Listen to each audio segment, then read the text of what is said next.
c'est important. Donc vous pourrez retrouver le replay de ce Visiolab directement sur le SharePoint informatique. Si vous avez raté une manip ou autre chose, donc vous pourrez en tout cas le retrouver. Un deuxième Visiolab sur Sarbacane est prévu, je crois, la semaine prochaine de mémoire. Ça, c'est pour ceux qui redoublent. Et donc, je vous présente Pierre-Henri, je me trompe pas? Pierre-Henri, mais Pierre ira très bien, je pense que ce sera plus facile pour tout le monde. Allez, Pierre pour tout le monde, qui lui est donc une personne de la société qui édite Sarbacane et qui se trouve actuellement à Marc-en-Barreuil. Donc je vais lui laisser la parole, c'est lui qui va vous faire cette présentation. Ça fait vraiment émission de télé, ici en direct de tel endroit. Donc, bonjour Claire, bonjour Nathalie. Donc voilà, je laisse la parole à Pierre-Henri qui va vous présenter Sarbacane, ma première campagne, et qui va vous expliquer comment vous pouvez faire ça. Juste une précision, je vous enverrai un lien après ce Visiolab pour avoir votre réaction sur votre ressenti. Est-ce que vous souhaitez d'autres ateliers et sur quel thème vous souhaiteriez des ateliers? Et on sera bien sûr à votre écoute pour programmer d'autres types d'ateliers sur Sarbacane. Et Pierre-Henri vous parlera aussi de la partie support auquel vous avez accès en tant qu'utilisateur Sarbacane FFB. C'est bon, j'ai tout dit?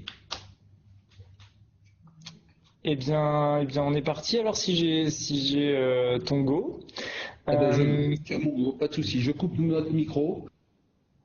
Et c'est parti. Alors, déjà bonjour à tous. On va commencer par un chaleureux bienvenue dans la tribu Sarbacane. J'utilise ce mot-là parce qu'en fait, on est une petite société, nous, basée dans le nord de la France. Et on est connu pour chouchouter nos clients. Donc on a, j'ai été sensibilisé au fait que la plupart d'entre vous n'avaient pas encore ouvert l'outil.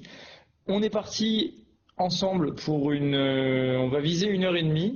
On va essayer de faire rentrer un maximum de choses dans un format d'1h10, 1h15, et puis nous laisser en fait régulièrement des pauses dans la discussion pour que vous puissiez intervenir avec vos questions.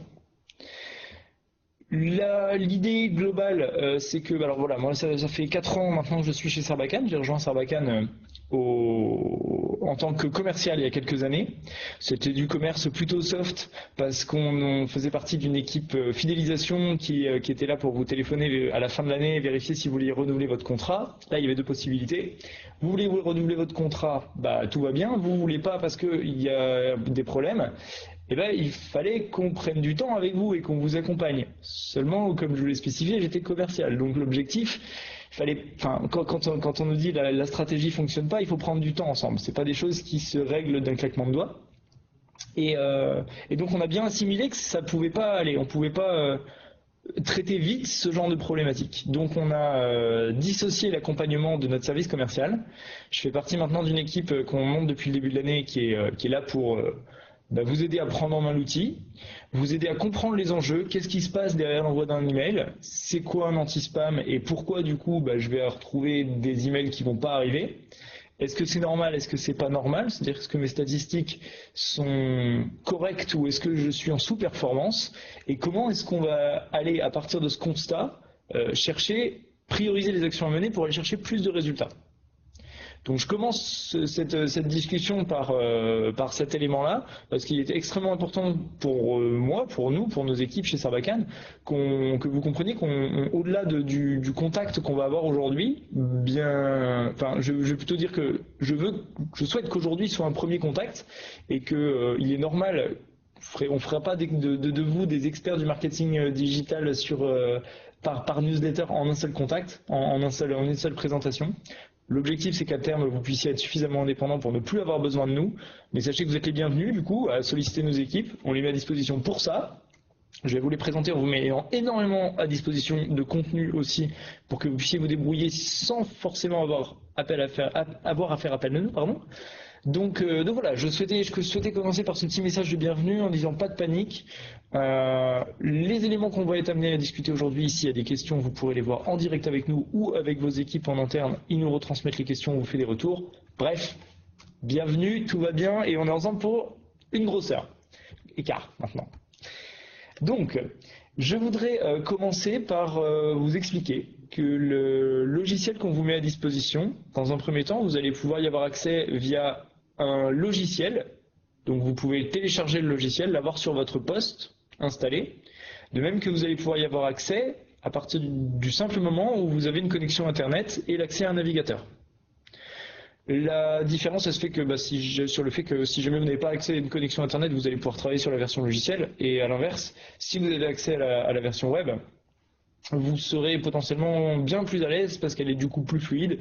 Mais sans ça, on retrouve les mêmes fonctionnalités. Il n'y a pas de surcoût pour l'utilisation l'un. Vous pouvez utiliser l'un ou l'autre, selon votre bon vouloir.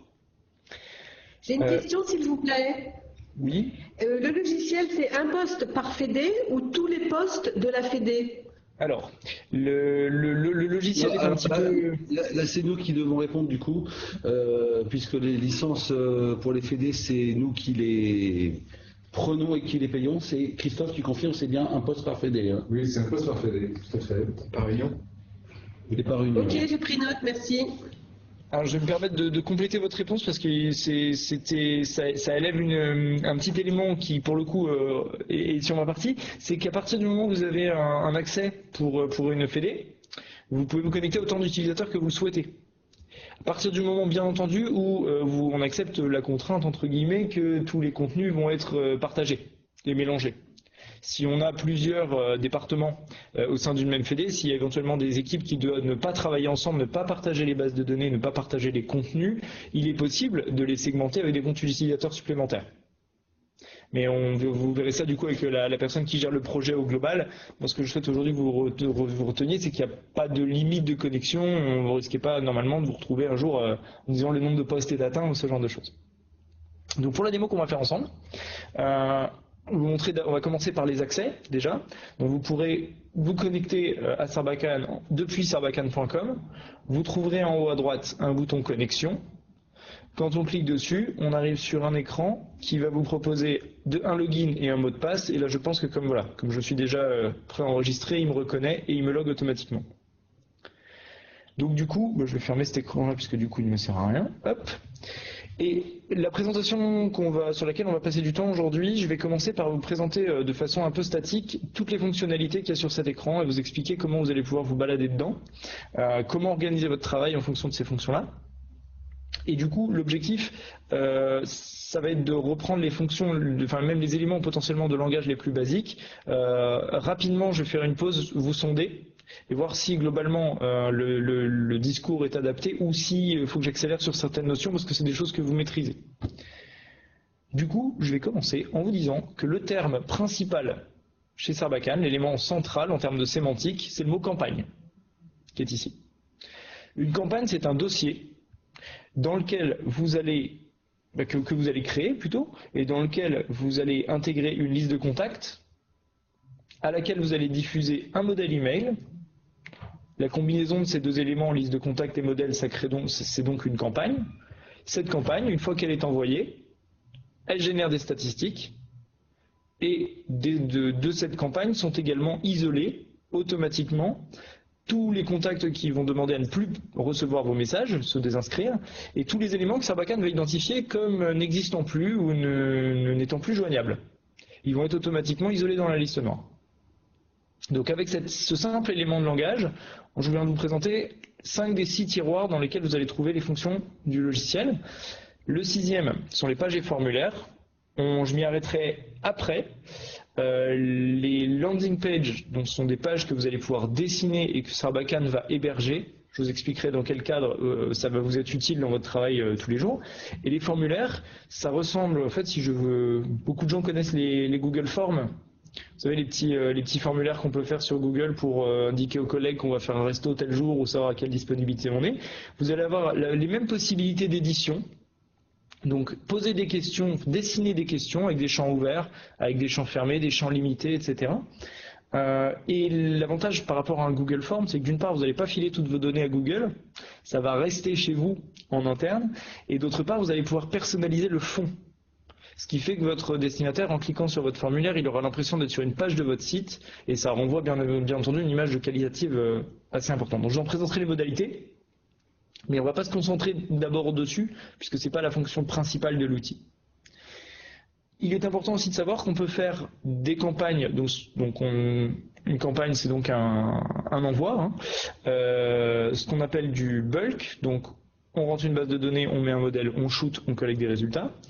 On peut faire des campagnes de SMS et on peut faire également des campagnes automatiques. Je vous présenterai plus rapidement ces deux derniers points parce que ça mène des scénarios d'utilisation un petit peu plus poussés, pas techniquement compliqués du tout, mais tout le monde n'a pas besoin de ces fonctionnalités-là.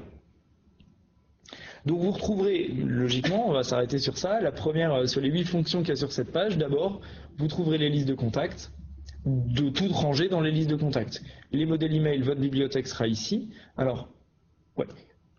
On va dire ça comme ça. Les listes de contacts, on va vous recommander de rentrer toutes vos listes de contacts dans Sarbacane et de constituer en fait une bibliothèque avec toutes les listes.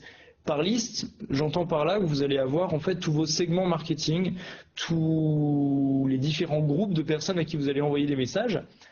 On peut être sur des choses très simples. Hein. Si je listre ça bêtement, on va avoir les listes de professionnels, les listes de particuliers, ou alors les listes de prospects, les listes de clients. Ça peut être des segments marketing, ça peut être en fonction des fonctions de personnes avec qui vous communiquez. Vous faites évidemment votre organisation comme vous le souhaitez, mais l'intérêt d'avoir toutes ces listes de contacts organisées va faire que quand vous allez ajouter des nouveaux contacts, vous n'allez pas avoir à les mettre à jour systématiquement, à nettoyer vos fichiers systématiquement. On va fonctionner pareil avec les modèles email. Les modèles, c'est ni plus ni moins qu'un papier en tête en fait. À chaque fois que vous allez faire un type de communication différente, il faudra adapter le modèle à la communication. Je ne vais pas présenter les informations d'une newsletter institutionnelle avec le mot du président, par exemple, ou vous voyez le type de communication dont je parle, avec une newsletter commerciale, vont pas du tout avoir la même tête, parce que votre attente par rapport à ce modèle va pas être la même. Je m'explique avec des mots simples. Si vous faites une newsletter commerciale, vous voulez mettre en avant des boutons d'action pour que les gens cliquent sur le bouton et aillent sur le site. Donc il va falloir mettre les boutons en avant et on ne va pas avoir la même disposition d'information que si je vous explique que le président nous explique qu'il y a eu des mises à jour dans la société et que les modalités de paiement ne vont pas être les mêmes. Là, on va être sur une présentation texte brut. Bon. Cette configuration de document, vous allez donc avoir le modèle newsletter et vous allez avoir le modèle message commercial. Si on fait un message pour inviter des gens à un colloque, pareil, la présentation de l'information ne sera pas la même. Donc on va avoir dans cette situation-là, on va avoir 3 modèles différents qu'on va réutiliser, qu'on ira rechercher à chaque fois qu'on fait une newsletter pour inviter des gens, on ira chercher le modèle d'invitation. Dans la page et formulaire, du coup, vous retrouvez toutes les landing pages et les formulaires. À nouveau, je fais une petite pause, j'en parlerai tout à l'heure. Les campagnes, ici vous retrouverez toutes les campagnes qui sont en cours d'édition ou qui ont été envoyées ou qui sont d'ailleurs en cours d'envoi chez Sarbacane. Un petit point pour vous glisser qu'une fois de temps en temps, vous verrez des campagnes en cours d'envoi qui restent en cours d'envoi longtemps. A priori, à moins que vous vous mettiez à shooter 10 millions de mails par jour ou 2 fois par jour, les serveurs de Sarbacane peuvent largement encaisser en quelques secondes des envois de dizaines de milliers, voire de centaines de milliers de mails. Il n'y a aucun problème. Mais si vous voyez qu'une campagne reste en cours d'envoi, ça ne veut pas dire qu'il y a un problème. Parce que si vous envoyez un fichier et que dans ce fichier, il y a ne serait-ce qu'une personne dont l'adresse mail n'existe plus, Sarbacane va en fait retraiter cet envoi. On va identifier que le mail n'est pas passé, on va le re-shooter régulièrement. Donc il se peut que vous voyez une campagne en cours d'envoi qui reste en cours d'envoi pendant 48 heures. Ne vous en inquiétez surtout pas. Néanmoins, je vous remets un petit coup de polish là-dessus. Si vous avez une inquiétude par rapport à ça, j'ai une équipe support et une équipe accompagnement qui sont là pour vous rassurer là-dessus. On ne laisse pas un doute. Dans les stats, en fait, vous allez retrouver toutes les statistiques, toutes les campagnes envoyées, et du coup, vous allez retrouver toutes vos statistiques. Concrètement, c'est là-dessus qu'il va falloir passer un petit peu de temps. Trop souvent, nos utilisateurs font l'erreur de constituer des listes de contacts, de passer beaucoup de temps à la création du message et de ne pas utiliser leurs statistiques. On évoquera tout à l'heure ce que sont les statistiques moyennes d'un envoi réussi à peu près. En fait, vous allez vite vous rendre compte que les statistiques, c'est une matière brute. C'est à partir de la lecture et de l'analyse de ces statistiques que je vais comprendre si j'ai été bon, si j'ai pas été bon sur mon envoi, et puis quelles actions je dois mener pour au final aller atteindre mon objectif. Si je veux inviter des gens, c'est très bien que les gens aient ouvert mon message. Si je peux aller vérifier qu'ils se sont inscrits, c'est mieux. Et du coup, ça inclut des relances, ça inclut éventuellement de se rendre compte que la présentation du message n'était pas bonne. Donc on en reparlera à un autre moment. Et les listes noires, ce que je veux vous dire là-dessus, du coup, évidemment, hein, c'est dans cet onglet que vous trouverez les listes noires. Vous trouverez 2 listes noires. D'ailleurs, je vais peut-être pouvoir l'ouvrir celui-ci parce que c'est assez rapide. Vous trouverez 2 listes noires dans un fichier Sarbacane vierge, la liste NPAI et la liste de désinscription par défaut. Donc, ce qu'il faut comprendre, c'est que ce sont des fichiers qui vont fonctionner comme un filtre à l'envoi. Vous m'envoyez une newsletter, la FFB me contacte, moi Pierre, je reçois la newsletter, je suis plus intéressé, je clique sur le lien de désinscription. Automatiquement, mon adresse va se retrouver dans le fichier de désinscription. Je vous fais entendre par là qu'on ne va pas supprimer mon adresse de votre fichier. Donc il ne sera pas inquiétant de retrouver, de dire je ne comprends pas, j'ai des gens qui sont désinscrits, j'ai toujours autant d'utilisateurs. On ne touche pas à votre data. Par contre, cette liste noire, elle va fonctionner comme un filtre à l'envoi. Et du coup, si mon nom apparaît sur la liste qui filtre, l'envoi ne part pas. J'envoie 100 messages, j'ai 10 désinscrits, donc la première fois l'envoi vous coûte 100 crédits, on a 100 envois qui sont faits, j'ai 10 désinscrits, et bien si je renvoie un message à ces 100 personnes, je vais avoir 90 messages qui partent, 90 crédits qui sont décomptés, les 10 autres qui sont totalement mis de côté. Ce qui veut dire aussi que comme on part sur une logique de filtre, si jamais vous avez un collègue qui reçoit la newsletter et qui se désinscrit par erreur, vous allez pouvoir aller dans la liste de désinscription, supprimer son adresse de la liste de désinscription, et puisque l'adresse n'est plus filtrée, tout simplement le message va repasser. La liste de NPAI, donc NPAI c'est n'invite plus à l'adresse indiquée, c'est un vieux terme de la Poste pour dire ce que ça veut dire, c'est-à-dire que du coup l'adresse mail n'est plus joignable. Vous pourrez identifier de temps en temps qu'il y a des adresses qui vous paraissent encore valides, à ce moment-là vous nous passez un coup de fil parce que c'est une notion qui est simple, mais qui n'est pas simpliste et qui du coup c'est une notion à tiroir, on va pas s'y arrêter tout de suite. Excusez-moi, par rapport aux désinscriptions, c'est par rapport au mail d'envoi ou par rapport au compte ou par rapport alors c'est par rapport à l'adresse mail que vous sollicitez. Si j'envoie un mail, il est désinscrit chez nous, c'est par rapport à... Pardon ? Compris. À l'instant, il va être désinscrit ça va pas remonter dans votre logiciel de gestion à vous. Non. Donc, ça veut dire que si on utilise la liste de désinscription par défaut, et donc du coup qu'on utilise une seule liste noire, vous pouvez avoir, si vous pouvez avoir X liste de destinataires dans laquelle apparaît l'adresse de la personne désinscrite, ça ne partira pas. D'accord. C'est vraiment en fait considérer cette page-là comme la liste des filtres et vous choisissez au moment de la création de la campagne quel filtre vous allez appliquer à votre envoi. D'ailleurs c'est une question intéressante parce que je m'avance un peu sur des contenus que j'amène habituellement après, mais si jamais vous avez 2 types de contenus, je vais par exemple dire une newsletter institutionnelle et puis une newsletter commerciale. Si je suis plus intéressé par le fait de recevoir vos offres commerciales, je vais pouvoir me désinscrire, mais si jamais je n'ai qu'une seule liste de désinscription, je pense que c'est peut-être vers là que vous m'emmeniez, si j'ai qu'une seule liste de désinscription, je vais me désinscrire aux 2. Donc, on va pouvoir, ici il y a un bouton créer des listes de désinscription, c'est pour ça que vous voyez que moi personnellement j'en ai plusieurs. Ça me permet d'avoir une liste de désinscription pour les envois commerciaux et une liste de désinscription pour les envois institutionnels. Quand je fais une campagne institutionnelle, je choisis le filtre institutionnel. Quand je choisis le filtre commercial, je choisis la lettre commerciale. Je peux ainsi me désinscrire de l'une tout en recevant les messages de l'autre. On sera sur une utilisation un petit peu avancée là, pour ça. On va d'abord vous laisser vous faire vos premiers pas sur des notions un petit peu plus simples. Mais c'était une bonne question parce que c'est intéressant de savoir que c'est là. C'est gentil. Par contre, moi je suis sur le desktop de Sarbacane, c'est pas le même. C'est pas effectivement, le même visuel, c'est pas grave. Effectivement, desktop c'est l'ancienne version, c'est un logiciel qui a 5 ans. qui a beaucoup moins de fonctionnalités. Et du coup, oui, je sais pas, il vient de se charger. Bon, ouais, je le ferme alors. Bah, je vous invite à faire ce qu'on a fait au tout début. Vous allez sur sarbacane.com et vous vous loguez depuis le bouton en haut à droite. Ok. Donc ça, c'est la première des fonctionnalités. C'est donc le menu pro. On va appeler ça le menu principal. T'as bien fait de venir, Jean-Michel. Hein. Vous trouverez ici un fil d'Ariane. C'est-à-dire qu'à n'importe quel moment de votre navigation dans le logiciel, vous pouvez savoir exactement où vous êtes.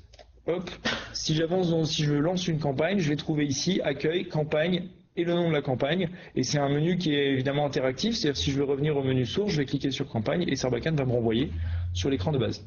Ça vous sera notamment utile au tout début parce qu'il y a certains écrans qui se ressemblent, je pense aux campagnes et aux statistiques qu'on va voir tout à l'heure. Et du coup, si vous êtes sur l'écran campagne et vous cherchez des fonctionnalités qui sont présentes dans les statistiques, vous allez vous dire mais pourquoi ça marche pas, je comprends pas, je suis perdu. Ça va être votre bouée de secours, le temps de vous habituer à l'outil. Et je vais encore une fois dédramatiser le truc. Hein. C'est un outil qui va être très facile vraiment, il ne devra pas vous poser de problème à la prise en main. Ensuite, vous avez ici toutes les options liées au compte. Alors, est-ce que je parcours ça maintenant? Ouais, on va le faire rapidement. 3 boutons. Ça aussi, c'est une de vos bouées de secours. En cliquant sur l'aide, vous avez accès à une hotline. 8h, 19h tous les jours de la semaine. On n'a pas encore de service 24/7, mais on y travaille. Et donc, vous aurez accès à l'équipe commerciale, vous aurez accès à l'équipe support et à l'équipe d'accompagnement à utiliser sans modération. Au cas où vous n'ayez pas le temps matériel de nous joindre ou que nos équipes soient beaucoup demandées, ça arrive une fois de temps en temps, vous pouvez nous envoyer un message, vous notez le type de message que vous voulez nous faire parvenir et ça arrivera sur le bureau des personnes concernées. Et un troisième point, ça c'est plus individuel, l'aide en ligne vous enverra vers un centre de ressources. Je vais simplement détailler aujourd'hui le centre d'aide qui est ici et la bibliothèque. La bibliothèque, vous allez y trouver un document qui est extrêmement important. Ici, ce livre blanc-là, alors on se met d'accord que tous les contenus que je vous présente sont gratuits. Hein. C'est le livre blanc des bonnes pratiques de l'emailing. En gros, c'est comment est configuré un anti-spam avec des mots très simples. Hein, il ne s'agit pas c'est pas un discours de technicien, c'est adapté aux utilisateurs. Et c'est quoi ne pas faire pour éviter de tomber en spam. Ou plutôt quoi faire pour éviter de tomber en spam. Ça faisait une double négation, c'était bizarre. Hein. Vous trouverez également ce magazine qui reprend toutes les fonctionnalités de Sunrise et donc qui pourra être un coup de pouce ou un complément de ce que je vais vous dire aujourd'hui. Si je reviens sur l'écran d'avant, vous aviez également le centre d'aide. Il faut le voir comme un croisement entre un manuel d'utilisation et une FAQ. C'est-à-dire qu'on a découpé toutes les fonctionnalités de Sarbacane en scénario d'usage.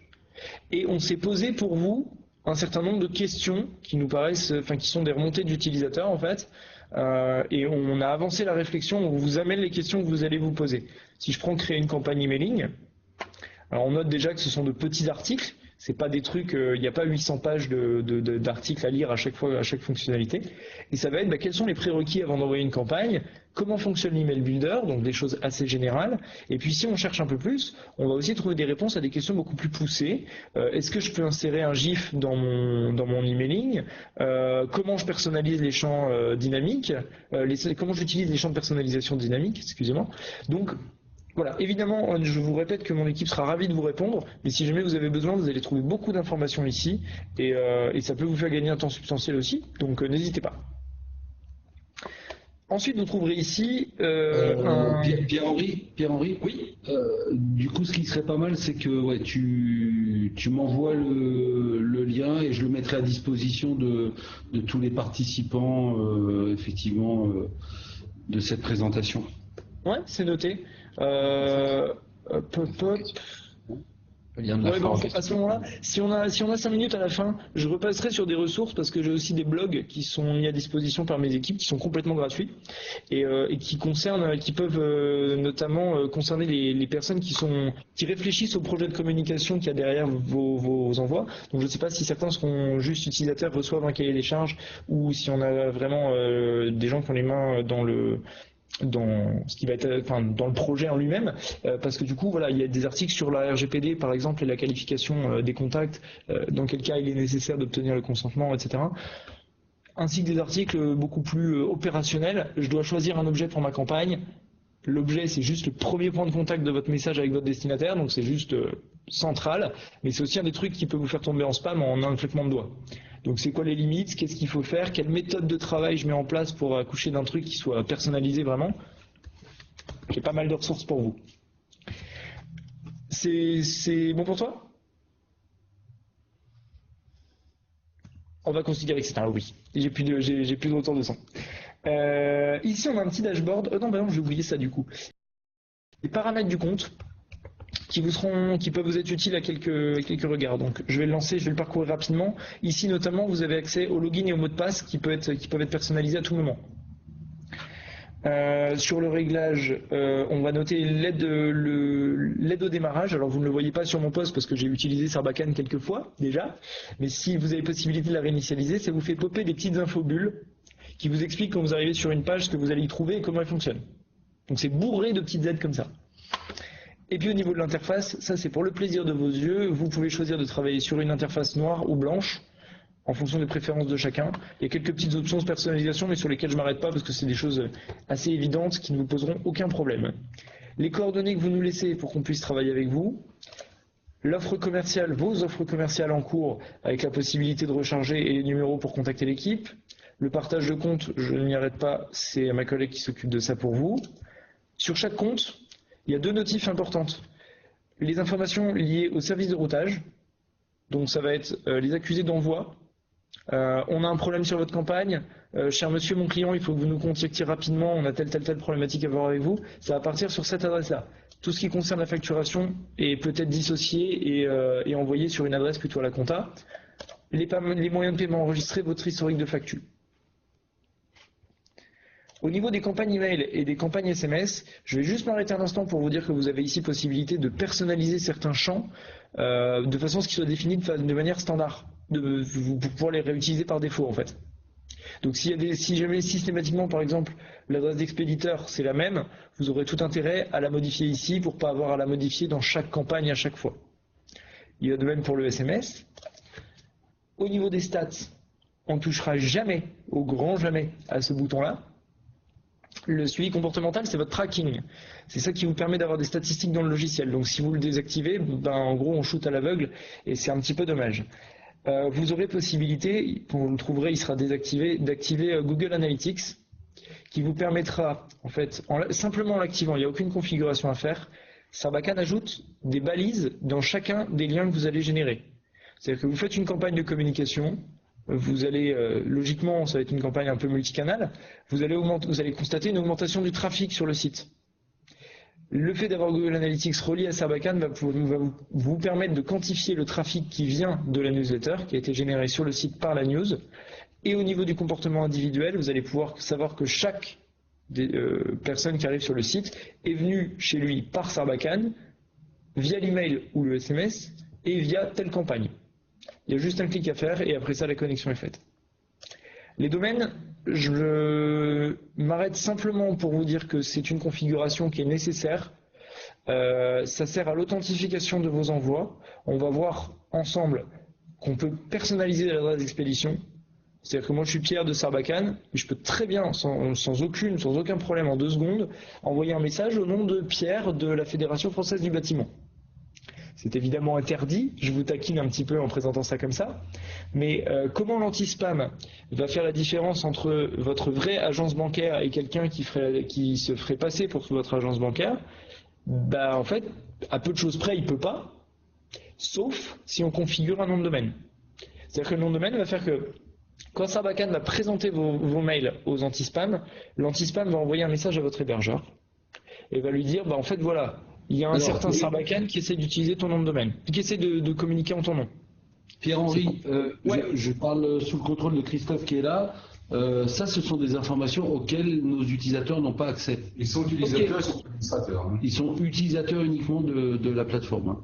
Je m'avançais juste sur cette notion parce que je ne savais pas si on avait éventuellement des personnes qui vont configurer les comptes, mais à ce moment-là, ok, exit. On en discutera ensemble à ce moment-là, monsieur le Courtois. Pas de souci. Ok. Avec plaisir.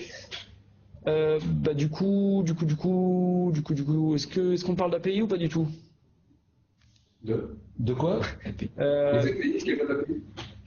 il est possible de connecter Sarbacane à vos outils de suite de gestion en fait, pour Pas faire en sorte aujourd'hui. que On pas n'en parle pas aujourd'hui. aujourd'hui. Pas On aujourd'hui. zappe.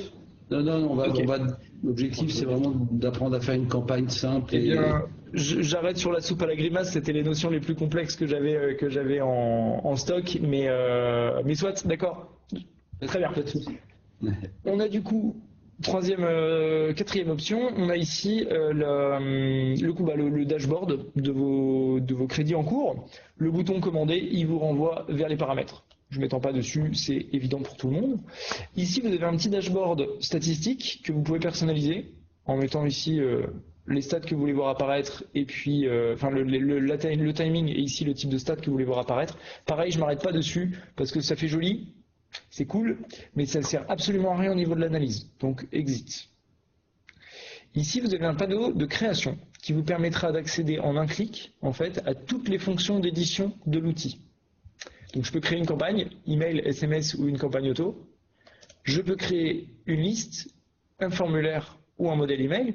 Et tous les contenus que je vais créer à partir de cet outil-là vont être rangés soigneusement dans chacun des tiroirs qu'on a vu au-dessus. C'est juste un panneau pour aller plus vite, pour éviter d'aller dans campagne, créer une campagne, etc. Comment ? Excusez-nous, dans le Haut-Rhin, on ne voit pas le PowerPoint.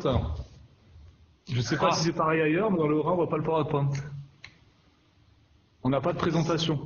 Alors c'est parce que vous avez un petit bouton qui s'appelle réception en cours sur votre boîtier et lorsque vous cliquez sur format, vous n'avez juste que la personne et non pas la projection. Dans format, vous avez 3 possibilités. Attendez, on regarde dans Réception en cours, format. Je ne trouve pas. Réception en cours. C'est où ça, réception? Je sais pas, je vois pas. Mes infos, coupure vidéo, ne pas déranger, ça c'est dans les options. Fin, coupure audio, volume. Je suis navré pour tout le monde. Hein. Mais à droite, vous pouvez faire défiler les choses. Oui, on y est. À l'horizontale. Qu'est-ce que vous avez là? Système, c'est tout ce qu'il y a au bout. Au bout, il y a système. Ensuite, information sur l'appelant. Ben, revenez sur la caméra, clavier, enregistrement en cours. Encore avant. Présenter, participant. Vous n'êtes pas en réception en cours là actuellement? Non. Vous êtes en mode présenté? Du coup, Pierre-Henri, ce que je te propose, c'est enlève ton mode présenté et relance-le, s'il te plaît. Donc ça veut dire qu'il faut que je débranche l'HDMI, je le remets? Non. Bah, maintenant, représente-le. Ok, d'accord. Non, il est pas technique. Il a Rien, parce que nous, j'ai jamais eu de soucis. Ah voilà, réception en cours, c'est bon. Voilà, tout le monde doit l'avoir là, normalement. Voilà, ça fonctionne. C'est bon pour le Haut-Rhin. Parfait. Enfin, c'est une date, oui, c'est une page internet Sarbacane. C'est exactement ça.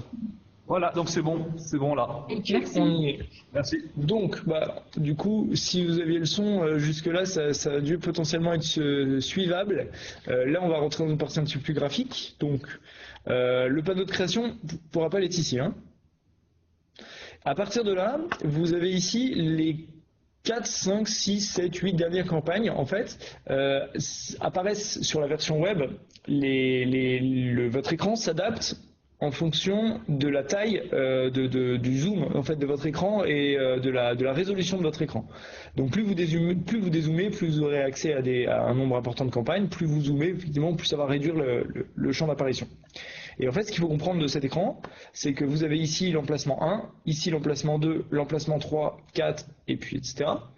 Si je prends la campagne numéro 4, que je la modifie, et que je reviens sur l'écran d'accueil, la campagne numéro 4 va passer sur l'écran, sur l'endroit sur le spot numéro 1.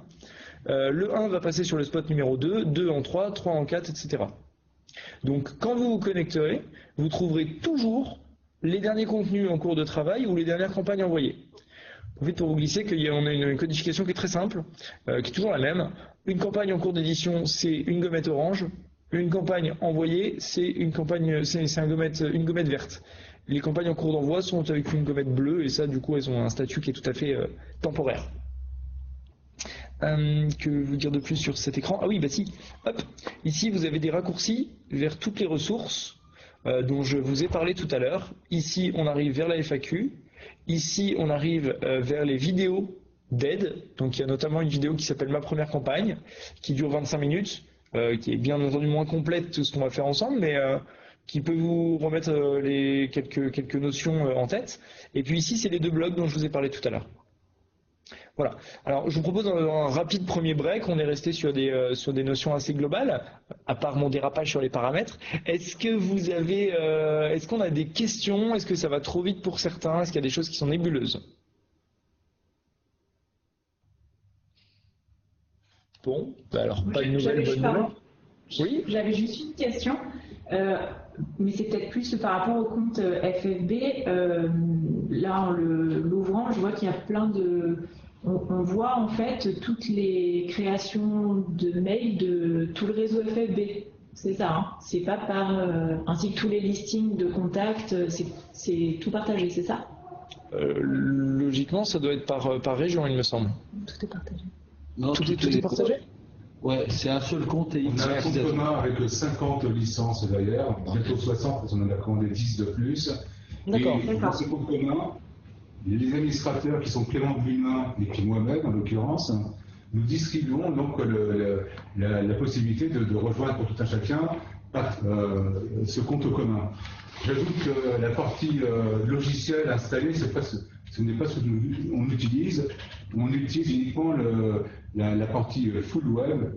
Et la partie full web, effectivement, l'ensemble des campagnes qui sont créées par tout un chacun sont visibles par défaut par tout le monde. Sauf si vous me contactez et que vous me dites que vous ne souhaitez pas partager ces données-là, je peux à ce moment-là, en tant qu'administrateur, décocher le fait qu'elles soient visibles pour les autres. D'accord. Non, mais c'est juste pour être sûr que j'avais bien activé les bons paramètres. Tout à fait. Alors, c'est une demande que nous avons faite auprès des techniciens et développeurs de Sarbacane pour effectivement que ce soit un choix pour tout un chacun, pour les utilisateurs, de dire oui ou non si vous mettez en commun vos données et vos campagnes. Voilà. D'accord. Et pour les listes, justement, du coup, quand on crée notre liste, en fait, on a la liste de toute la FFB. Oui, c'est l'ensemble des campagnes. Aussi. C'est le modèle, c'est les listes avec. D'accord. Ok, ça marche. Merci. Ok. Question. Ok, et ben écoutez, du coup, allons-y. Jette un petit coup d'œil sur l'oreille. Il est 16h09, on a jusqu'à 17h. Ok, c'est parti. Donc c'est bon, on y va? Parfait, allez go. Du coup, vous avez, on va commencer par, je vais vous montrer comment on crée une liste de contacts et du coup ce que ça implique. Donc l'idée c'est que du coup, si vous me dites que vous avez beaucoup d'utilisateurs et qu'il va y avoir beaucoup de listes de contacts, il faut faire exactement le contraire de ce que j'ai fait là. C'est-à-dire qu'il va falloir être le plus spécifique possible dans le choix de noms que vous donnez à vos campagnes, à vos listes, pardon, mais à vos campagnes également, pour pouvoir vous y retrouver. Donc il pourrait être intéressant à ce moment-là que vous ayez peut-être, vous mettiez d'accord pour mettre peut-être d'abord le nom de la région ou le nom de l'entité qui organise ça, puisque du coup vos listes elles sont organisables évidemment par ordre alphabétique, par nombre de contacts. Vous allez pouvoir retrouver des infos sur les dates de création, les dates de modification, etc. Alors, plutôt que de partir là-dessus, on va créer une liste ensemble de 0. Je vais vous demander la création d'une liste. Je ne vais pas m'arrêter sur la liste synchronisée, puisque du coup, ce sera à voir avec les équipes techniques. La liste standard, ça veut simplement dire qu'on va faire les modifications à la main sur toutes les listes. Donc le nom qu'on va donner à la liste ici va vous permettre de vous y retrouver. Et surtout, il est important de comprendre que vos destinataires, à aucun moment, n'auront accès à cette information. C'est une information de back-office.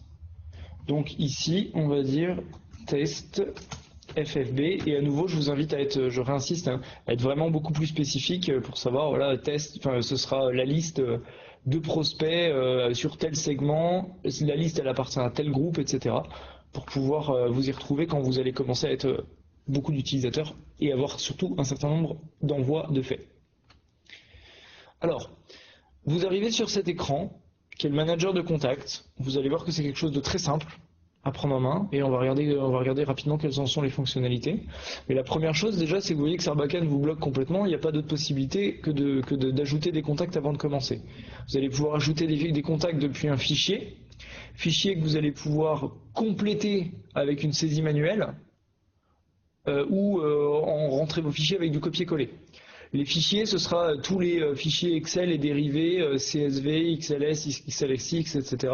En général, à partir du moment où vous ne présentez pas un Paint ou un Word, ça va pouvoir rentrer. Hop, donc si on choisit un fichier, on va nous demander d'aller chercher le fichier en back-office et on va aller l'importer. Pour ma démo, je vais simplement faire une saisie manuelle où je vais pas rentrer volontairement la civilité, je vais rentrer le prénom de la personne, son nom, son email, puisque évidemment c'est l'information principale dont se nourrit le logiciel, donc il n'acceptera pas votre contact si on n'a pas une adresse email correcte, et puis le numéro de mobile, pour le coup, qui n'a aucune importance. Hop, hop, et je valide. Donc l'option ici d'ajout manuel, vous permet d'ajouter manuellement éventuellement des collaborateurs qui demanderaient à être ajoutés au listing. C'est évident qu'on ne va pas se taper l'ajout de 10 000 contacts à la main. Chaque fois que vous allez rentrer un listing, va vous être proposé une analyse de contacts qui va se lancer automatiquement, mais que vous pourrez relancer avec ce bouton-là. Si jamais je le fais, Sarbacane va me proposer d'analyser les doublons, les syntaxes, et ce qu'on appelle l'existence du nom de domaine, qui est en fait une fonction d'erreur un peu fourre-tout, qui va reprendre les NPAI éventuellement analyser qu'il y a une faute de frappe dans le mail, ou éventuellement que le mail s'est désinscrit. La personne s'est inscrite. Comme je viens de rentrer un seul contact, évidemment, il va me dire que tout va bien. Dans le cas où vous allez intégrer une vraie liste de contacts, on va imaginer que je rentre 1500 contacts et que j'ai 100 erreurs. Vous aurez ici au lieu 1400 contacts et vous aurez un deuxième onglet juste à côté avant le ciblage avec écrit 100 erreurs. En cliquant sur l'onglet erreurs, s'afficheront toutes les adresses qui vont être isolées et la cause de cette isolation. Si on a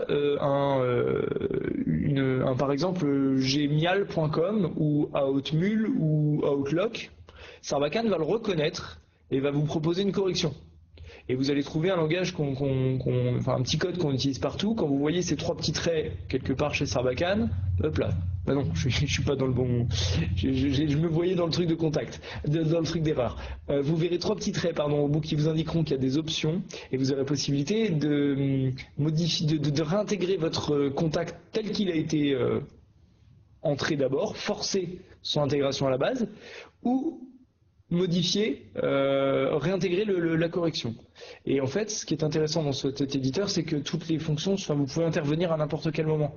Là, j'ai dû faire une faute dans mon adresse, je vais la reprendre, tac, je la modifie dedans sans avoir à repasser par Excel. Donc ça veut dire que vous avez une grande flexibilité là-dedans. Et ça veut dire que vous allez pouvoir également aussi faire des sélections à partir du ciblage. Vous allez pouvoir sélectionner, rajouter éventuellement des colonnes, compléter à la main votre fichier. Vous pouvez vous balader, faire déplacer des colonnes de droite et de gauche. Enfin, vous avez un éditeur de contact qui est assez user-friendly et qui ne vous demandera pas de compétences en Excel assez avancées. Une autre fonctionnalité qui est sympa, c'est le calcul de civilité. C'est pour ça que j'ai laissé volontairement la civilité en blanc ici. C'est-à-dire qu'en cliquant là-dessus... Juste une petite intervention. Nous, on dispose tous du logiciel gestion des adhérents FED2. Donc, bien évidemment, on va pouvoir faire une extraction FED2, sélectionner cette extraction et travailler par copier-coller dans Sarbacane. Tout à fait. Ouais. La question, si je peux me permettre, ce sera plus d'actualiser ce fichier, puisqu'on a forcément des fichiers adhérents qui bougent tous les jours ou toutes les semaines, disons, et donc voir comment on pourra l'actualiser, comment on pourra actualiser ce fichier d'envoi facilement, quoi. Oui. Alors, Sarbacane va identifier tous les doublons. Donc potentiellement, si vous avez un fichier au mois de mars qui fait 1500 lignes et puis au mois d'avril qui en fait 1600, on peut ne pas s'embêter, rajouter le fichier de 1600 lignes par-dessus les 500, il va isoler automatiquement les doublons et du coup vous aurez votre fichier à jour. D'accord, ok. Il sera intéressant qu'on voit avec la personne. L'objectif quand même, c'est toujours de tenir le FED2 à jour. Hein. C'est notre source de données, c'est FED2 de toute façon. Et c'est pas Sarbacane qui va aller mettre notre FED2 à jour. Non, Bah, non, tout à fait. Non, mais ma Il y a pas crainte, de c'était lien qu'on direct, soit il y a pas de obligé lien d'actualiser le fichier Sarbacane à la main, entre guillemets, alors que le plus simple, ce sera de réimporter à chaque fois un fichier FED2 et d'écraser le précédent fichier Sarbacane, quoi. Enfin, Exactement. Il y a une petite manip en plus à faire dans FED2 quand vous faites du copier-coller vers Sarbacane. Et là, vous vous rapprochez de Patrick Pichot, qui connaît la manip, qui vous renseignera en cas de besoin. d'accord. Moi j'ai une question, Lotte Garrod, j'ai une question. On t'écoute, Clément. Ouais. Oui, Christophe, c'est plus destiné à toi. Quand on veut extraire notre fichier de FED2, sur quel type d'extraction tu nous conseilles de le faire? Quel type quel format? Sur quel format? Un simple copier-coller des adresses mail? Est-ce que c'est quoi que tu nous conseilles de faire? Un simple copier-coller, une extraction vers un Excel, vers un CSV, c'est quoi le mieux? Ouais, un simple copier-coller, ouais. Un simple copier-coller, juste des adresses et puis ça suffira, tu penses? Ça dépend s'il y a plusieurs choses que tu voudras personnaliser dans ta campagne, mais de copier-coller en tout cas les informations qui t'intéressent pour ta campagne Sarbacane. Mais quand on fait ça c'est plus une histoire de connaissance de FED2 alors. C'est plus une histoire de connaissance de l'utilisation de FED2 pour extraire comme il faut les bonnes données. Et puis dans FED2, vous avez la possibilité de sélectionner les colonnes que vous voulez extraire, et du coup ensuite ça vous génère un fichier Excel et vous en faites un copier-coller. D'accord, non super, parce que je suppose qu'il y a sûrement la possibilité après avec Sarbacane, quand on fait une campagne, de dire que si on décide que dans le mailing par exemple il y a marqué bonjour Pierre Baudin et que ça soit personnalisé en fonction de la personne à qui on envoie le mail. Ouais, c'est Pierre-Henri qui va répondre, mais je suppose que oui. Je suppose que c'est dans ce but-là, je veux dire que l'extraction de autre chose que l'adresse mail peut être utile, c'est ça que je comprends. J'étais en train de répondre à une question d'Aurélie. Du coup, on avait coupé le micro pour pas gêner la discussion. Je crois, en raccrochant sur la deuxième partie de la question, il me semble que ça concernait les champs de personnalisation, c'est ça? Et quel est l'intérêt d'avoir plusieurs informations dans le fichier? C'est ça, quel intérêt d'avoir plus que l'adresse mail en fait. Est-ce que du coup, ce que je veux dire, c'est est-ce que du coup, si on met là, par exemple le nom et le prénom Pierre Baudin, par exemple si on récupère les noms et prénoms, est-ce que du coup on pourra s'en servir pour qu'automatiquement ça personnalise le mail? Je suppose qu'on le verra peut-être après, mais tout à fait. Plus vous allez avoir d'informations dans le fichier, plus vous allez pouvoir personnaliser les envois. Les personnalisations, ça peut amener des choses assez basiques. Quand je dis bête, c'est basique et ça n'a en aucun cas de valeur de jugement. Mais si je reçois un mail qui va me dire cher Pierre Baudin, on est sur quelque chose d'assez simple. On peut aller chercher des trucs un petit peu plus poussés pour attirer l'attention du destinataire. Ça va être par exemple, si on sait que Pierre Baudin est sur la région lilloise, envoyer un message avec dans l'objet mon entreprise Sarbacane se déplace à Lille. Je sais que Lille c'est à côté de chez moi, je vais potentiellement être plus touché par l'objet qu'un cher Pierre Baudin où je sais très bien que vous avez accès à la base de données, vous avez mis un champ de personnalisation et ça ne touche pas du tout que vous voyez ce que je veux dire? Ouais, je vois, ok. Donc plus vous allez avoir de champ libre. Et il y a un dernier point sur les champs de personnalisation, un truc qui est vraiment fun à faire, ça va être d'avoir un courrier sur lequel on met les références de la FFB à gauche, et puis à droite on va mettre tout un tas de champs de personnalisation pour que les personnes reçoivent un mail qui ressemble à un courrier en tête, et qui va être pour le coup là hyper personnalisé. Donc on peut aller assez loin dans ce que la personnalisation permet. La seule limite de notre terrain de jeu là-dessus, c'est le nombre d'informations que vous avez dans ce fichier-là.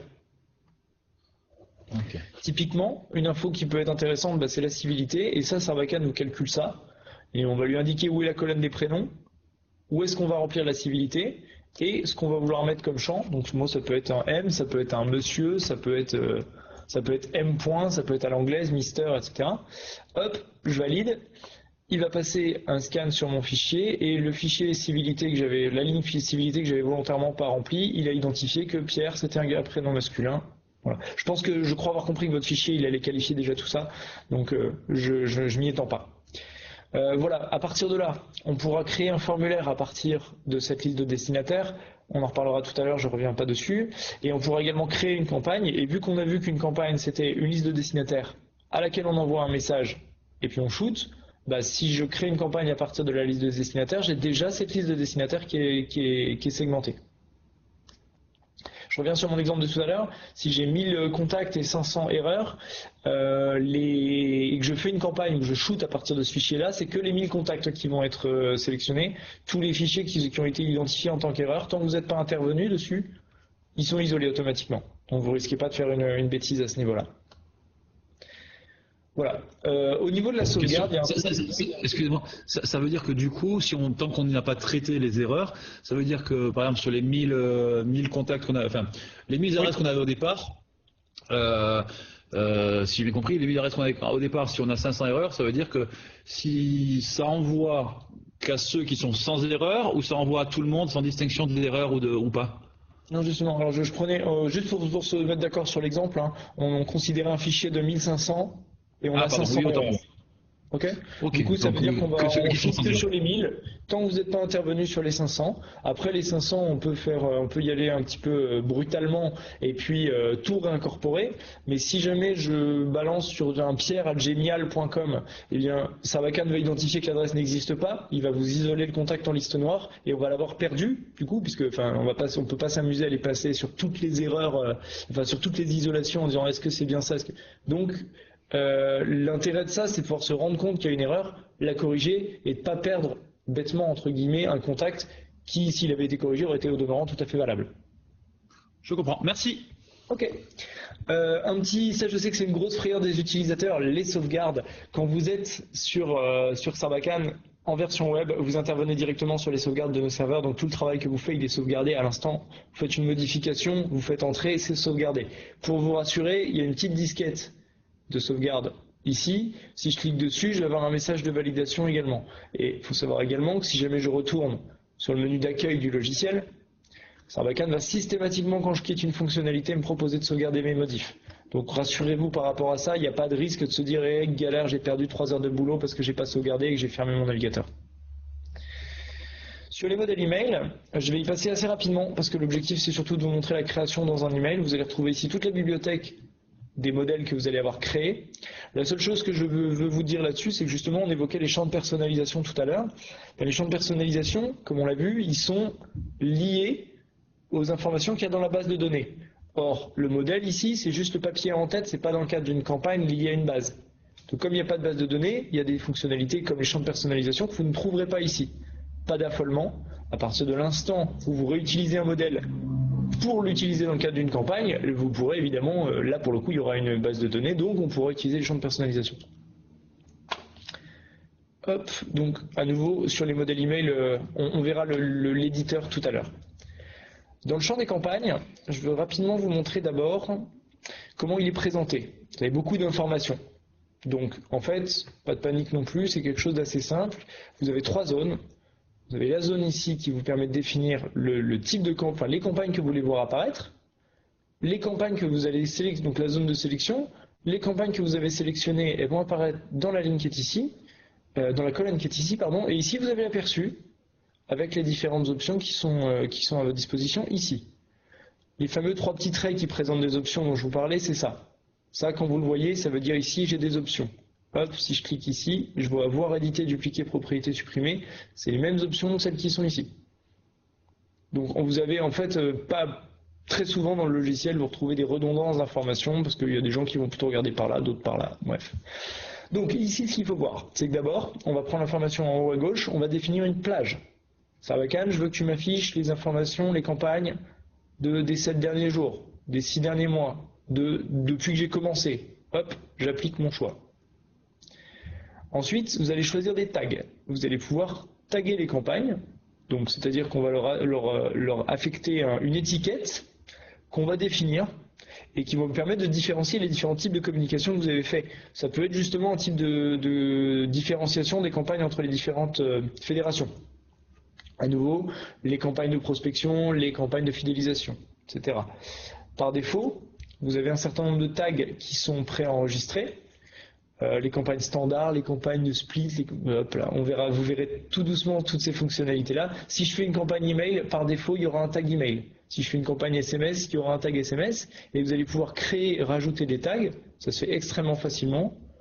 Je clique sur un tag. Je vais mettre Fédération du Nord, faire honneur à mes hôtes. Hauts-de-France. Hauts-de-France. Aïe aïe aïe, qu'est-ce que j'ai pas dit? Fédération Hauts-de-France. Tac. Je donne un nom à mon étiquette et je lui choisis une couleur. Ça peut faire l'objet d'une codification en interne ou le tag, l'étiquette en elle-même, elle se suffit à elle-même pour rendre la campagne unique. Je clique, mon tag est créé et du coup, hop, je vais faire la sélection des tags que je veux utiliser. Vous avez un onglet de recherche. Donc du coup, si je cherche toutes les campagnes moi je fais régulièrement des webinaires. Si je tape webinaire, il va me sortir toutes les campagnes dont le nom webinaire, dans lequel le nom du webinaire apparaît. J'ai une question à nouveau. Oui. Dans le choix des tags, si on sélectionne 2 tags, est-ce que ça va nous sélectionner les mails, les campagnes qui contiennent les 2 tags? Les 2 tags dans la même campagne, ou ça va nous sélectionner les campagnes avec un tag et les campagnes avec l'autre tag? Enfin, ça va prendre les 2. Est-ce que c'est les 2 qui sont communs En général, c'est soit une fonction et, soit une fonction ou. Là, c'est une fonction et. Donc du coup, si je demande 3 tags, il va me sélectionner les campagnes qui spécifiquement reprennent ces 3 tags-là. Ok, merci. Du coup, ici, vous avez un switch entre les campagnes email, SMS et auto. Bon. Et puis, vous avez ici la liste des campagnes qui apparaissent selon les critères que vous avez choisis. Et puis, apparaissent donc le détail des campagnes du mois. Et puis ensuite, vous avez une segmentation par mois où vous pouvez aller faire votre marché. Petite information, parce que ça peut être déstabilisant. Ici, vous avez un bouton replié qui permet de cacher l'aperçu. Et en fait, en fonction de la résolution de votre écran, si votre écran est trop petit et qu'il ne peut pas laisser apparaître l'écran de segmentation et l'aperçu, vous pouvez ne pas voir le bouton déplier, le volet de prévisualisation qui permet de faire réapparaître ça. Pas de panique, hein. Encore une fois, vous faites un zoom arrière et vous allez retrouver toutes ces options-là. Sur chaque campagne, vous avez les caractéristiques de la campagne, son nom évidemment, les tags, etc. Et au bout, vous avez toutes les fonctions qui sont disponibles en fonction du statut. Une campagne en cours d'envoi, et le cours de préparation, on peut l'éditer, on peut la dupliquer, on va recréer exactement le même dossier qu'on va renommer différemment. Et on va accéder aux fonctions d'édition pour en faire un double. Les propriétés qui vont permettre de renommer le fichier et puis la possibilité de les supprimer. Et puis sur une campagne envoyée, là pour le coup je peux accéder aux statistiques, je peux compléter mon fichier. Donc ça c'est une fonction qui est intéressante. On va dire que j'ai fait un envoi sur 1000 destinataires. Je souhaite compléter mon envoi, c'est-à-dire le renvoyer à 200 personnes de plus, mais évidemment pas le renvoyer aux 1000 personnes qui l'ont déjà reçu. Je vais utiliser cette fonction de complétion qui va me permettre d'ajouter des envois. Sarbacane va gérer l'envoi et en fait vous allez cumuler des statistiques du coup sur 1200 destinataires.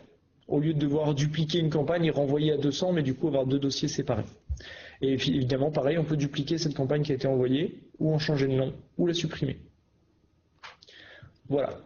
Pas grand-chose de plus à vous dire pour l'instant là-dessus. Hop. Je vais juste vous montrer que l'écran statistique, il se présente exactement pareil. C'est pour ça que ça peut être confusant et que c'est utile d'avoir le fil d'Ariane ici qui va vous aider à vous y retrouver. Je vais vous présenter les statistiques et la façon dont on les lit, mais d'abord on va aller se concentrer sur la création d'une campagne. Donc on viendra sur ce bouton tout à l'heure, c'est excessivement important, mais on va faire les choses dans l'ordre. Et les listes noires, on a vu déjà comment ça fonctionnait. C'est OK pour tout le monde? J'aime ce petit moment d'angoisse avec le silence. Bon, écoutez, n'hésitez pas à m'interrompre. Tout le monde a coupé son micro, ouais, donc. C'est pour ça je dis ok, là c'est le moment où on pose des questions, allez-y. Claire, j'aimerais te poser une question, s'il vous plaît. d'habitude. Oui. Voilà. Quand on va faire notre modèle et notre envoi, ce sera visible donc en email, ce sera visible à la fois sur un smartphone et sur un ordinateur, où il y a un affichage spécial à choisir. Du tout. Toutes les campagnes que vous allez préparer avec Sarbacane, elles sont codées, c'est-à-dire que vous avez une interface en face de vous. Vous lui dites je veux un carré bleu, ça vous code le langage pour le carré bleu et ça le code ce qu'on appelle en responsive design, donc ça l'optimise pour la lecture sur tablette et sur smartphone, vous n'avez rien à faire. D'accord. Ça se fait tout seul. Oui, ça se fait tout seul. C'était parfait. Une question, le Tégaronne. Oui. Juste pour savoir, j'ai bien compris qu'on pouvait configurer l'entête qui apparaissait quand on a envoyé le mail, puisque à chaque fois ça se présente, quand on reçoit la boîte mail, ça se présente sous l'entête qui est choisie. Est-ce qu'on peut configurer automatiquement en fonction des listes d'envoi une entête différente? Je l'explique, par exemple, la plupart des FED, beaucoup de FED ont leur propre institut de formation, par exemple.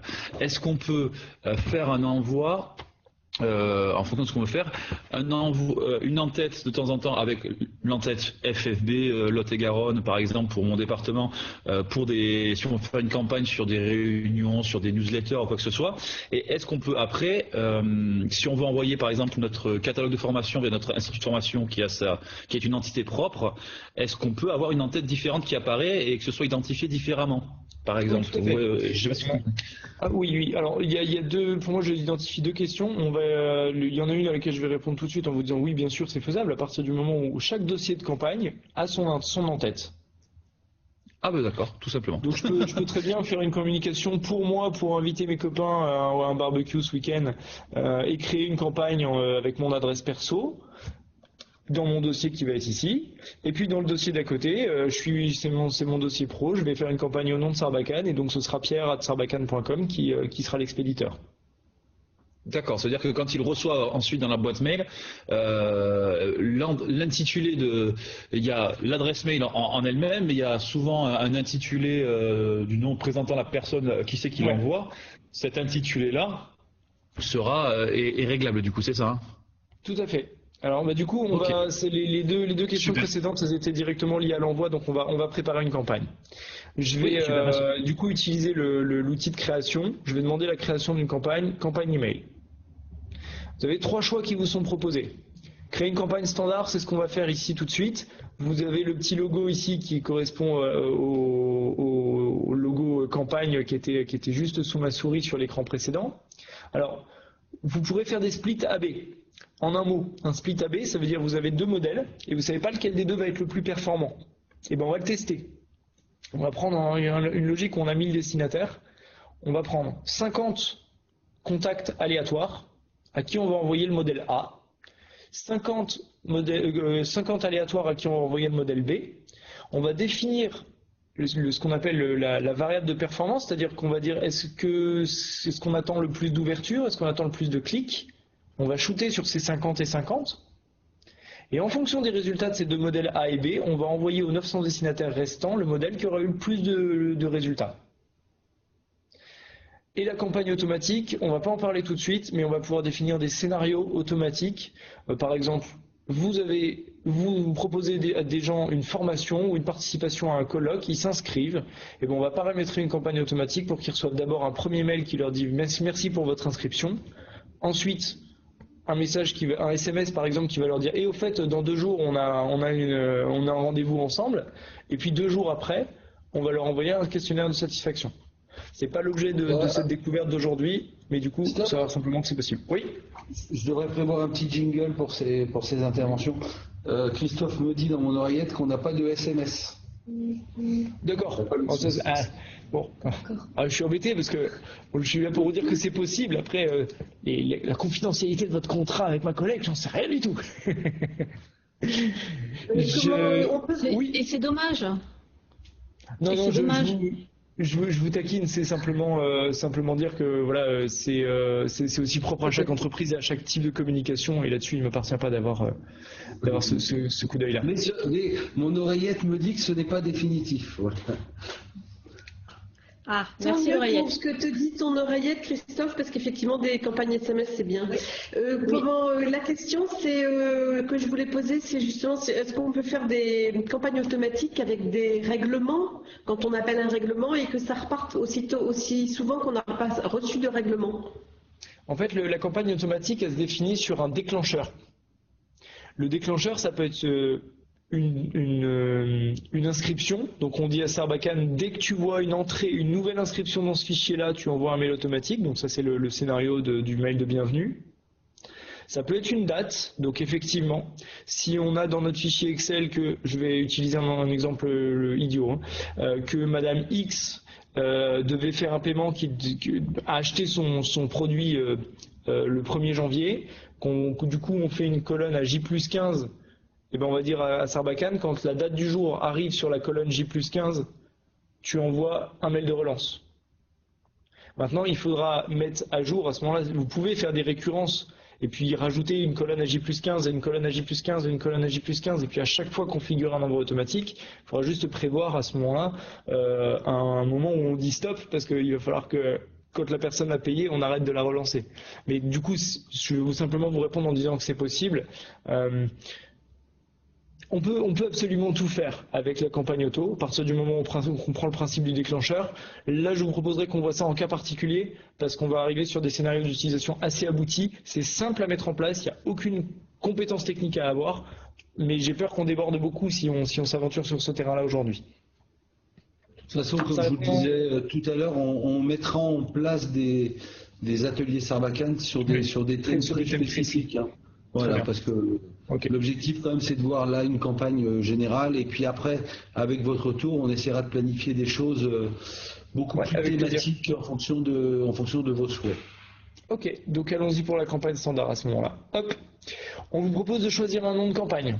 Donc exactement pareil que pour la liste, la campagne c'est le nom du dossier, aucun moment vos destinataires ne vont pouvoir le voir. Hop. À nouveau, je vous invite à être le plus spécifique possible. Vous noterez la petite présence de bulles informatives ici qui vont vous rappeler exactement à quoi sert la fonctionnalité qu'on vous propose. Et on retrouve la fonction tag, comme tout à l'heure. C'est donc ici que je vais pouvoir ajouter des tags à ma campagne en fonction des tags que j'ai prédéfinis. Je valide. Et là, on va commencer avec le fun. Donc la première chose à noter, c'est que vous avez ici un écran de navigation verticale. On l'a vu tout à l'heure, une campagne c'est une liste de contacts à laquelle on ajoute un message et finalement on shoot. La partie shoot, tester envoi, elle est grisée pour l'instant. Elle se débloquera quand on mettra un objet à la campagne. Si je clique ici sur suivant, j'arriverai sur l'option suivante qui est donc la gestion de mes destinataires. Je peux également cliquer sur destinataire pour avancer et je peux accéder aux fonctions d'édition du message sans avoir choisi liste de contacts. Il faudra y revenir après, bien évidemment. Donc la liste de contacts, ça va me permettre d'aller choisir une liste que j'aurais préalablement travaillée. Le ciblage comportemental, ça me permettra de dire Sarbacane, je veux que tu ailles me chercher la campagne du 15 mai dernier et que tu renvoies une campagne aux personnes qui ont ouvert, aux personnes qui n'ont pas ouvert, aux personnes qui ont cliqué, aux personnes qui ont fait ci, qui ont fait ça. On définit les critères. Et on peut évidemment importer un fichier depuis l'extérieur si on n'a pas préalablement préparé son envoi. Moi je vais prendre une liste lambda. Hop, on va prendre la liste qu'on a créée tout à l'heure avec mon contact. Je retrouve, une fois que j'ai importé, donc je suis descendu d'un niveau, c'est comme si j'avais cliqué sur suivant. Je retrouve exactement le même éditeur que quand on était dans la liste de contacts avec la possibilité de faire les mêmes modifications. On note une petite différence, c'est que c'est ici qu'on ajoute la liste de désinscription, la liste noire de l'envoi. Donc du coup, si on a un compte pour tout le monde, il sera certainement intéressant que vous ayez chacun vos listes de désinscription. Donc du coup, mon fichier, on va considérer qu'il est extrêmement bien rempli. Donc on continue. Je vais cliquer sur message.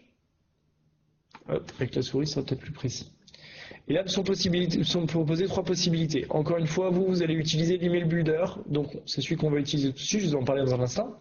On peut importer un fichier externe si on a un graphiste ou une agence qui vous fait un contenu. Le problème de l'HTML, c'est que c'est assez compliqué à modifier. Et si vous n'êtes pas expert en graphisme, c'est compliqué. Et puis, on pourra faire des messages au format texte brut. Juste un mot pour vous dire que c'est un format de texte noir sur fond blanc, sans aucun élément graphique, on ne peut même pas mettre un logo, rien du tout, c'est vraiment du hyper basique, ça passe très bien les anti-spam. Le problème, c'est que votre mail, il arrive au milieu de la boîte mail de vos destinataires sans aucun élément de différenciation. Donc c'est très compliqué de déclencher des comportements destinataires et il y a aucun, c'est pas très joli non plus. Donc c'est bien pour envoyer des contacts, des informations précises à des contacts professionnels principalement qui vous connaissent déjà très bien. Et donc l'email builder, c'est l'outil qu'on vous propose pour vous qui n'êtes du coup ni graphiste ni professionnel de ce genre de communication et qui va vous faciliter la vie que vous allez utiliser 95% du temps. Donc hop, je vais cliquer sur sélectionner et vont m'être proposés dans un premier temps de choisir soit les modèles que je vais avoir préalablement enregistrés, donc mes papiers en tête. Vous avez des modèles qui sont classés par thématique, mais globalement, si je vais sur tous les modèles, vous allez voir qu'on vous met à disposition des gabarits qui sont libres de droit, que vous allez pouvoir réutiliser à volonté. Ces modèles-là, ils sont entièrement réalisés avec l'outil Sarbacane, donc vous pouvez atteindre ce niveau de création-là sans trop de difficultés. Alors, aux nouveaux utilisateurs que vous êtes, je glisse, ne vous y frottez pas trop vite. Essayez d'abord, voyez comment fonctionne l'outil, voyez la réflexion qu'il y a derrière, comment ça fonctionne, parce que essayer de modifier de l'existant si vous ne maîtrisez pas l'outil, ça va être un petit peu compliqué, pardon. Et puis d'autre part, le gros intérêt de ces outils-là, c'est que ça vous permet de personnaliser à fond votre prise de parole. Et du coup, c'est un petit peu dommage d'utiliser du standard quand vous pourriez vous exprimer et vous éclater dans votre communication. La raison ce qui pourrait être intéressant, c'est que la FFB crée des modèles là-dedans pour le réseau, parce que on a parfois des choses similaires à dire, non? Je crois que c'est à l'étude. Christophe. Je crois que c'est à l'étude. Ah, très bien. Ok, merci. C'est pas un engagement ferme, Claire, mais il me semble que c'est à l'étude. Je reviendrai vers vous là-dessus, de toute façon. Bon, du coup, en attendant, ça peut être une proposition pour vous pour voir des displays d'informations. D'accord, voilà. Ah bah tiens, j'avais pas du tout pensé qu'on pouvait présenter l'information sous cette forme ou sous cette forme. Ça m'intéresse de faire quelque chose de personnalisé, bien sûr, mais d'inspirer de ce type de format-là. Voilà, vous avez énormément de configurations différentes et à nouveau, tout est réalisable dans l'outil. Donc là, pour mon exemple, on va partir de zéro en cliquant ici. Et on arrive donc finalement sur l'éditeur. Alors, tiens, vous voyez les infobulles dont je vous parlais, elles sont là. Donc, je vais la supprimer ici, mais vous pourrez les réactiver comme je vous l'ai montré tout à l'heure. Vous avez 3 zones ici qui vont définir votre espace de travail. Vous avez la zone qui concerne tous les formats d'édition des informations de contact avec vos destinataires. Je vais y arriver. Ici, vous avez votre espace de création. Et ici, vous avez votre espace de travail. Donc d'abord, on prend les infos un par un. 2, avec du coup un champ d'expression et ensuite l'adresse, et bien c'est tout simplement les informations d'expéditeur qui envoie le message. Donc ce sera Fédération Française du Bâtiment Hauts-de-France. Ce sera ici l'adresse qu'on va choisir comme expéditeur. Alors il est important de noter que cette adresse mail-là, elle n'a absolument pas besoin d'exister. Si c'est Daniel Leroux qui fait les communications chez vous, on n'est absolument pas obligé de communiquer au nom de Daniel Leroux. Si vous communiquez au nom si vous voulez, je sais pas, vous animez un réseau, ou vous voulez donner enfin c'est un élément de votre storytelling. Vous pouvez très bien communiquer au nom de développement@ffb.com, même s'il n'y a pas d'adresse mail qui existe derrière. Ça peut être caroline@ffb.com, pardon, même s'il n'y a jamais eu de Caroline dans vos locaux. J'insiste bien là-dessus, c'est du storytelling. Je m'adresse à vous, monsieur mon destinataire, voici c'est un moyen d'expression de votre marque. En revanche, le répondre à, c'est l'adresse mail qui va être sollicitée par tous les gens qui vont cliquer sur répondre dans leur webmail. Intervention de mon oreillette. Oui, pour la base de réponse, vous avez tous des boîtes aux lettres spécifiques qui ont été créées dans un domaine qui est spécial, qui est le domaine sarb1.fbâtiment.fr. Donc en principe, j'ai créé des boîtes aux lettres pour chaque utilisateur. Et c'est ces boîtes aux lettres-là qu'il faut c'est cette adresse de boîte aux lettres qu'il faut signifier en adresse de réponse. Mais pourquoi, Christophe? Pardon. À quoi ça sert ce que tu as fait là? On a créé un sous-domaine spécifique de FF Bâtiment qu'on a appelé sarb1.ffbâtiment.fr et qu'on a délégué à Sarbacane pour pouvoir faire à la fois les envois et les retours. En fait, ça permet de passer par la messagerie traditionnelle. Ça permet de ne pas polluer la messagerie FFB en fait. Ouais, mais pour l'avoir utilisé, j'avais mis une adresse contact @umb et c'est quand même vachement plus pratique parce que quand les gens me posent des questions, c'est pour une inscription à l'AG, au moins ça arrive direct dans mon Outlook. J'ai pas besoin d'aller sur Sarbacane. Non, mais là c'est la Sarbacane. L'adresse qu'on donne, c'est une adresse sur Outlook. Et donc ça, alors je n'ai pas compris la direction du groupe. Bon, pour ces questions-là, vous pourrez contacter Christophe Ménard, hein, si vous avez des questions sur l'utilisation de ces adresses de retour. Du coup, oui, effectivement, je trouve un peu avec l'herbe coupée sous le pied. L'idée, c'est qu'en général, si la communication est bien gérée, vous allez avoir les moyens de contact. Vous allez les mettre à disposition de vos destinataires dans la newsletter. Ça n'empêchera pas qu'il y a toujours des gens qui vont cliquer sur répondre à, mais en général, on va avoir des retours assez anecdotiques. L'intérêt, c'est que si vous voulez que les gens vous contactent directement, mettez-leur un bouton « Contactez-nous » qui va renvoyer vers un lien qui va ouvrir la boîte mail et qui va configurer un email.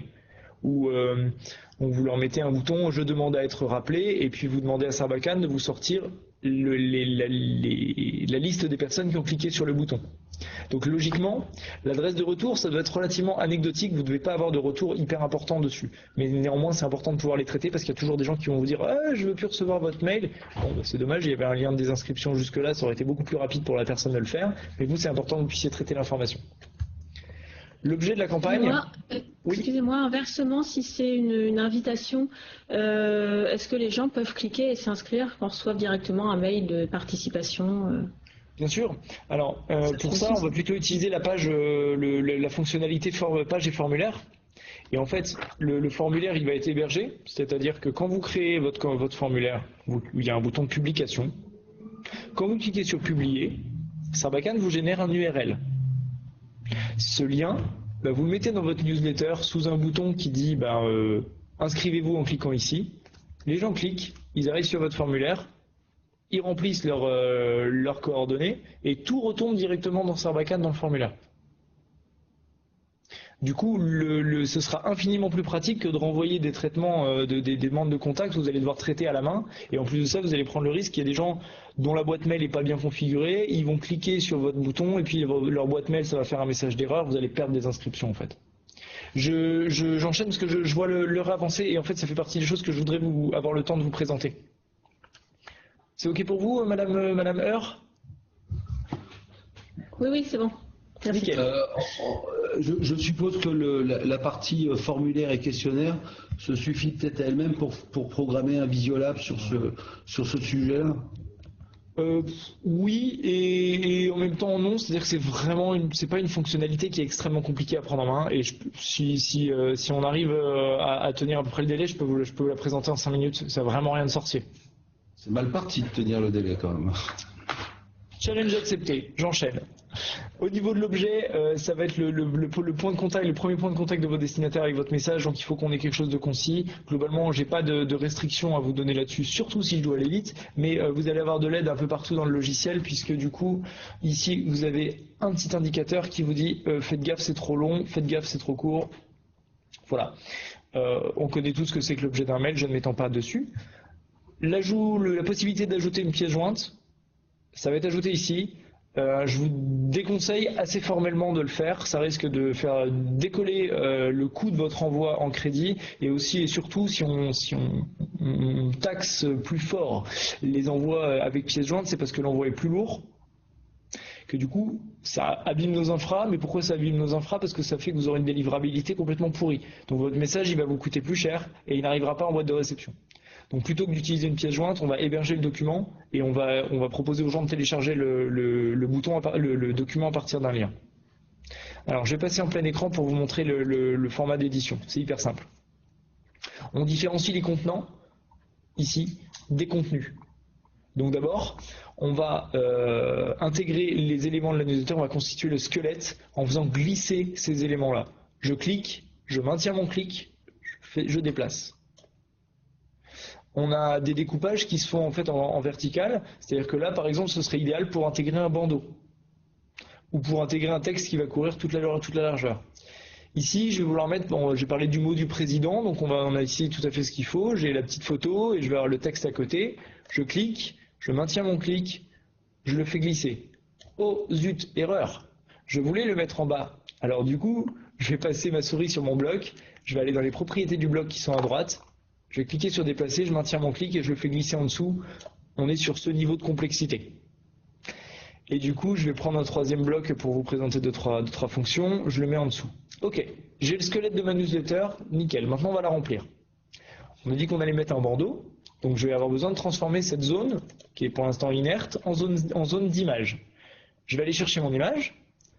Je clique dessus. Je maintiens mon clic. Je fais glisser. Je dépose. Mon image, mon bloc est transformé en zone d'image. Donc, dessus, je clique dessus. Sarbacane me propose différentes façons d'importer une image. Je peux aller la chercher sur mon bureau. On vous met à disposition une banque d'images libre de droit. Et puis vous pouvez intégrer une image depuis une URL, depuis des fichiers qui seraient sur vos serveurs, ou qui seraient tout simplement une image Google ou que sais-je. La variable, je vous en parle pas, c'est un truc de développeur. La banque d'images, tac. Je vais prendre une image, toute simple. Et en fait, à chaque intégration d'image, Sarbacane va vous proposer un outil de retouche. Donc je ne m'étends pas dessus parce qu'en fait vous allez voir que c'est plutôt ludique et puis c'est sans prétention, c'est pas Photoshop, mais je peux du coup mettre l'accent sur un détail en reniant mon image. Tac. Je vais pouvoir utiliser éventuellement des filtres, comme sur Instagram ou Snapchat. Tac. Je vais pouvoir rajouter du stamping. Oups là, raté. Je n'ai pas cliqué sur le bon truc. Tant pis. Je vais pouvoir rajouter du stamping en rajoutant du texte ou ce genre de truc.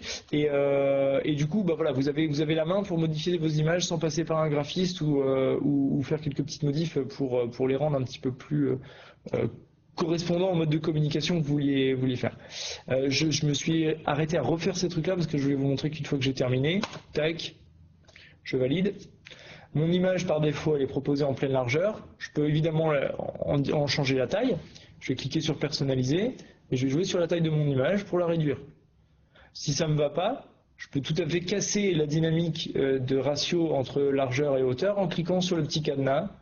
Et du coup, si jamais je modifie mon image, la largeur va changer par rapport à la hauteur. Je peux la centrer, je peux l'aligner à gauche, je peux l'aligner à droite.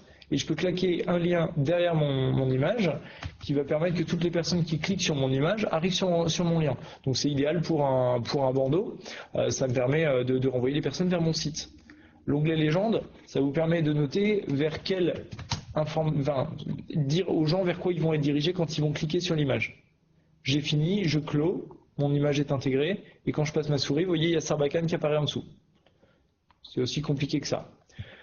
Donc bon, je ne vais pas réintégrer l'image pour la tête du président, vous avez compris, l'éditeur de texte est enfantin, je vais faire glisser mon texte, j'ai ma zone de texte, et je vais avoir du coup un texte en latin que je vais pouvoir remplacer. Bonjour à tous. Hop. Et à partir de là, je peux choisir ma police, ma taille de texte, ma couleur de texte, la casse, etc. Et on va noter, il y a rien que je ne vous apprenne, à vous qui êtes certainement tous utilisateurs d'ordinateur pour la majorité de votre journée. On va noter simplement qu'ici, vous reconnaîtrez les champs de personnalisation qui vont être liés au nombre de colonnes renseignées que j'ai dans mon outil. Donc si je mets, hop, si je veux mettre cher, alors si je voulais être complètement pertinent, il faudrait que j'ai une colonne cher avec CHER E et CHER. Hop, on n'a pas le temps pour ça. Du coup, je vais dire cher monsieur X. Je vais mettre cher civilité, un espace, le nom. Et du coup, chaque personne recevra cher en fonction des informations qui sont dans la base. C'est pas plus compliqué que ça. Une simple petite info aussi, vous avez des polices qui vous sont mises à disposition. Il n'y en a pas beaucoup, c'est volontaire, parce que les polices, si elles ne sont pas chargées par vos destinataires ne verront pas les messages que vous leur envoyez, ils verront des carrés blancs. Après ça, vous avez tout un tas d'autres blocs. Vous avez les titres qui vont être en fait un bloc, qui va être simplement un bloc avec un texte plus gros, plus grand, qui nous permet de le superposer à un texte.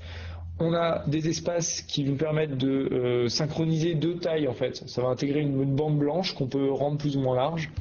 Et le bouton, alors l'intérêt du bouton, ça va être de dire hop, c'est pas parce que j'ai un seul carré, un seul rectangle en bas que je suis limité à un contenu. Je peux intégrer une image, faire glisser un texte en dessous, hop, et faire glisser un bouton.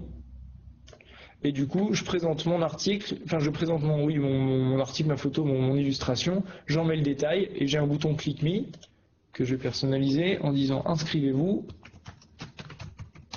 Hop. et un bouton. Ah zut, je manque de résolution. Là, je suis prisonnier du fait que je sois sur un écran partagé. Normalement, il devrait s'afficher au-dessus. Je vais le déplacer, tant pis, on va le mettre au-dessus. Tac, là ça devrait passer. Tac, je vais cliquer sur ici et je vais avoir accès à toutes les personnalisations du bouton. Je peux évidemment mettre un lien derrière, choisir la police de mon texte et je peux également changer la couleur de mon bouton évidemment ou le rendre plus ou moins rond en fonction de la police que je souhaite utiliser. Je peux rajouter une bordure, enfin les fonctions d'édition, vous le voyez, sont extrêmement simples à prendre en main. Après ça, c'est vous et votre créativité, chers utilisateurs. Et puis ensuite, on va pouvoir personnaliser l'apparence. Vous allez me dire, Pierre, vous êtes mignon, mais ça c'est quand même du blanc sur fond blanc, c'est pas hyper sexy. Hop là. L'apparence qui est en dessous, hop. Vous allez avoir des options de personnalisation qui vont se présenter en pyramide inversée, c'est-à-dire que je vais partir des personnalisations les plus standards pour arriver vers les éléments les plus personnalisés. D'abord, je vais commencer par une mise en page, hop, ici. On va me proposer un arrière-plan uni, un arrière-plan coloré, des blocs aux couleurs alternées ou des blocs aux couleurs alternées étendus. Ok, mais tu es bien gentil, Pierre, mais c'est un peu global. Ouais, je suis d'accord, ok. Vous avez toute des styles de couleurs, des masques qui sont préenregistrés que vous pouvez personnaliser. Ok, mais je suis pas satisfait. D'accord. Et du coup, vous avez accès ici à toute la nomenclature des éléments qui sont intégrés dans la newsletter, avec possibilité de les personnaliser un par un. Si je prends l'arrière-plan des blocs et que je le change ici, ça vient intégrer, ça change tout l'arrière-plan de tous les blocs. Et du coup, puisqu'on sait que vous êtes des gens exigeants et que vous avez le droit d'être exigeant, vous passez votre souris ici, vous allez dans les propriétés du bloc, et vous allez pouvoir modifier la couleur de fond de ce bloc-là spécifiquement. Là, je m'éclate en général en mettant des couleurs de fond. On notera qu'on peut mettre une image de fond également dessous. Donc ça va intégrer l'image et vous allez pouvoir du coup rajouter votre texte par-dessus, donc faire des approches assez graphiques. Vous allez pouvoir jouer sur les bordures, sur les marges, sur l'alignement vertical et également la possibilité de faire apparaître ou non ces éléments-là dans la version responsive, donc dans la version qui apparaîtra sur smartphone. Si je clique, quand on intègre des images, on a intérêt à les avoir sacrément compressées avant pour qu'elles soient en mode web et non pas en version lourde à 1 méga d'image, quoi. Alors, c'était l'élément que je présentais juste après. Merci beaucoup pour la transition, c'est nickel. Désolé. Non, au contraire, c'était un vrai merci beaucoup pour la transition. Je ne me serais pas permis un sarcasme comme ça. Là, du coup, j'ai désactivé la version web sur ce bloc-là, sur le bloc rouge. Du coup, j'ai en haut un petit switch qui me permet de visualiser ce que ça donne en réception. Et on constate qu'effectivement, mon bloc rouge, il a disparu. Et vous pouvez du coup voir avec le petit switch que ce que donne votre newsletter en réception en boîte mail. Donc là, on réalise que là, c'est pas terrible, il faut que je le centre un peu différemment, mais pour le reste, ça s'affiche bien. Hop. Du coup, effectivement, le poids des images, c'est quelque chose d'important. On en a conscience, il ne faut pas que votre message dépasse les 195 kilooctets. J'y reviens à la toute fin de la présentation de la campagne. En fait, vous avez des boutons ici qui vous permettent différentes options. Les statistiques qui vous donnent quoi ? Ah oui, la possibilité d'activer ou désactiver les statistiques, on n'y touchera pas. Le domaine, c'est pour la configuration. Vous pouvez rechoisir les listes de désinscription que vous utilisez ici. Savoir si vous voulez que les personnes cliquent une fois. Le mode de désinscription, c'est qu'en fait, quand on clique sur le lien de désinscription, qui est automatiquement paramétré dans votre mail, vous n'avez à toucher à rien du tout, ils vont arriver sur une page qui leur dit « Vous êtes sur le point de vous désabonner. Êtes-vous sûr, oui, non ?» On peut faire en sorte qu'il y ait ce clic oui non, ou on peut faire en sorte qu'un simple clic sur le bouton de désabonnement vous emmène sur une page qui dit vous êtes désabonné, terminé. Donc par défaut on vous met cette sécurité que vous pouvez désactiver. Vous pouvez enregistrer votre gabarit en tant que modèle et il y a le bouton hébergement d'images. C'est ça que je voulais vous montrer. Le bouton d'hébergement des images, il vous affiche toutes les images qui sont intégrées dans la newsletter et il vous met le statut d'hébergement.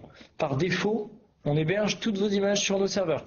Vous n'avez à vous occuper de rien. Ça veut dire qu'en hébergeant sur le serveur, on allège considérablement le poids d'envoi. On fait fi du fait que votre image elle fasse 800 kg ou elle en fasse 12. Par contre, une image qui est hébergée ne va pas apparaître en première lecture sur le client de messagerie, sur la messagerie de votre destinataire. Donc l'option opposée, c'est si elle n'est pas sur le cloud, elle va être inclue dans le corps du message. Inclure dans le corps du message, ça veut dire je prends mon image, je prends un tube de colle et je l'applique sur mon message.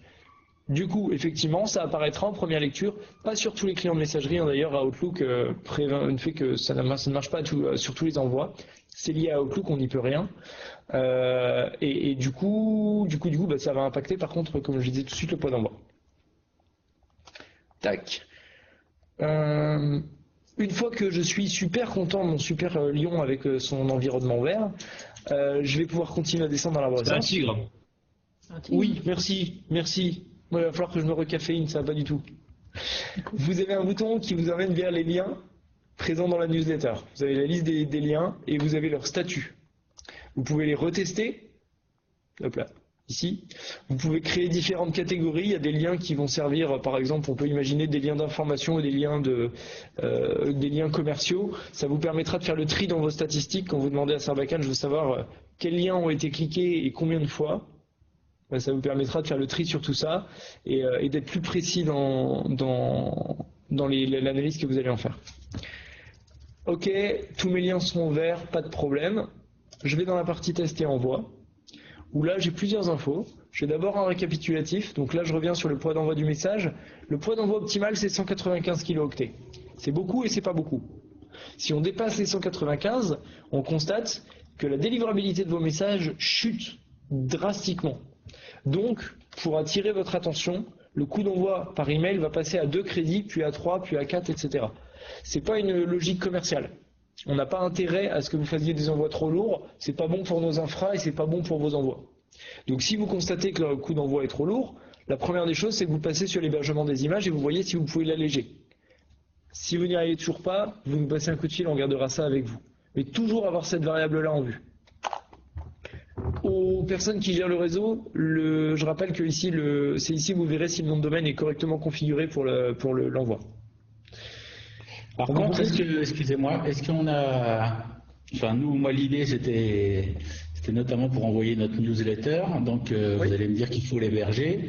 Mais il n'y a pas une énorme différence entre les personnes qui ouvrent un document et les personnes qui sont obligées de télécharger un document, non? Vous n'avez pas de stats là-dessus? Alors honnêtement, pas vraiment. Non, déjà parce que vous allez communiquer, je crois, principalement sur des professionnels. Ouais. Et du coup, quand on ouvre sur ça, bah voilà, je vais utiliser la première personne, mais c'est quelque chose qu'on a constaté de façon très globale. Si je reçois un mail sur ma boîte mail perso et que j'ai un doute par rapport à la provenance, je vais faire un peu gaffe parce que je sais que si jamais je me pourris, je suis tout seul. En revanche, quand c'est au bureau, je sais qu'il y a des anti-spam, des firewalls, il y a des protections, etc. Et que déjà le mail qui va arriver là, je vais pas être démarché par Sephora sur ma boîte perso. Donc c'est pas un obstacle à l'ouverture, particulièrement en B2B.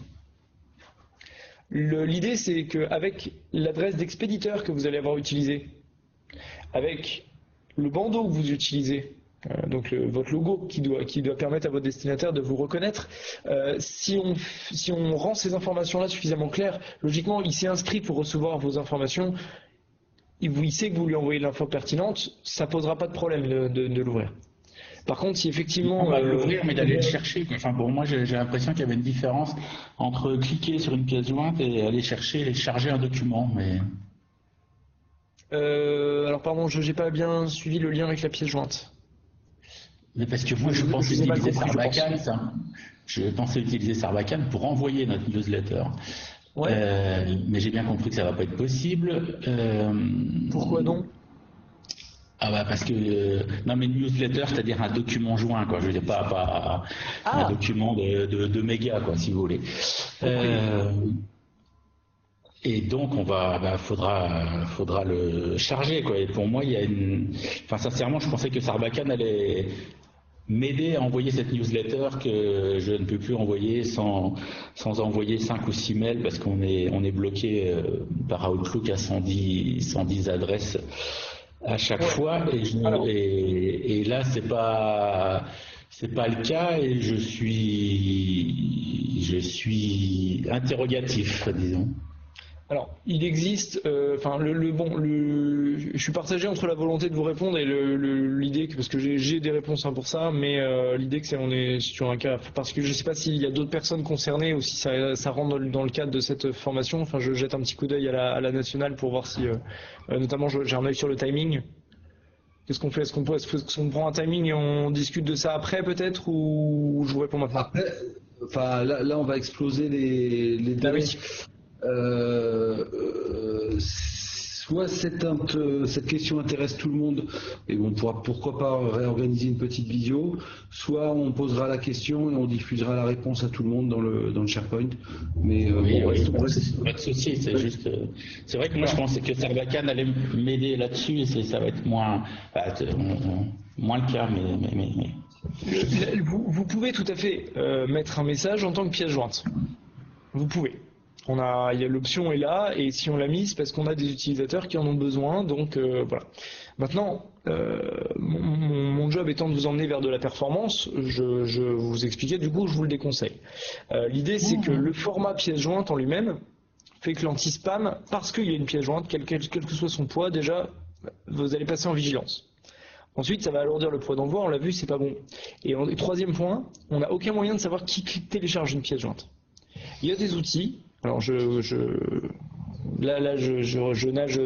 sur un terrain qui est le vôtre, mais il y a des outils gratuits, d'autres payants, qui permettent l'hébergement de contenu assez facilement, sans compétences informatiques. C'est-à-dire que vous dites au logiciel, tiens, je veux que tu m'héberges ce document-là, il vous génère un URL, et vous intégrez l'URL en fait simplement dans la newsletter.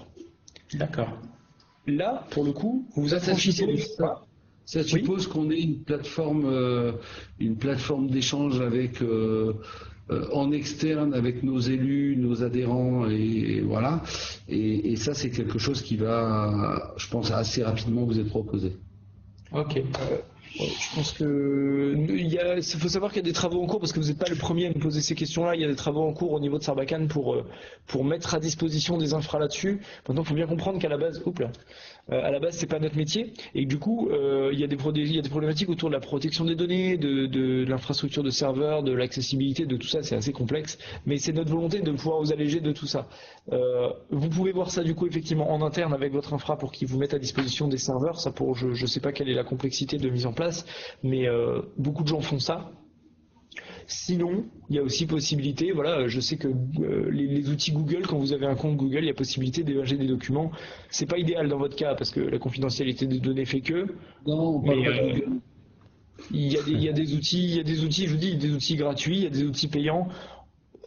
Alors, sur ces questions-là, on abordera lors du séminaire informatique auquel vous êtes tous conviés, bien évidemment, le 12 et 13 novembre. On travaillera ensemble sur quelles sont les meilleures solutions à mettre en œuvre justement pour ce type de communication. On a avancé sur le sujet, on aura des choses à vous proposer. En tout cas, ça ne sera pas une plateforme Google, ça c'est sûr. Mais bon, voilà, je reporte la réponse à ces questions. Je voulais pas.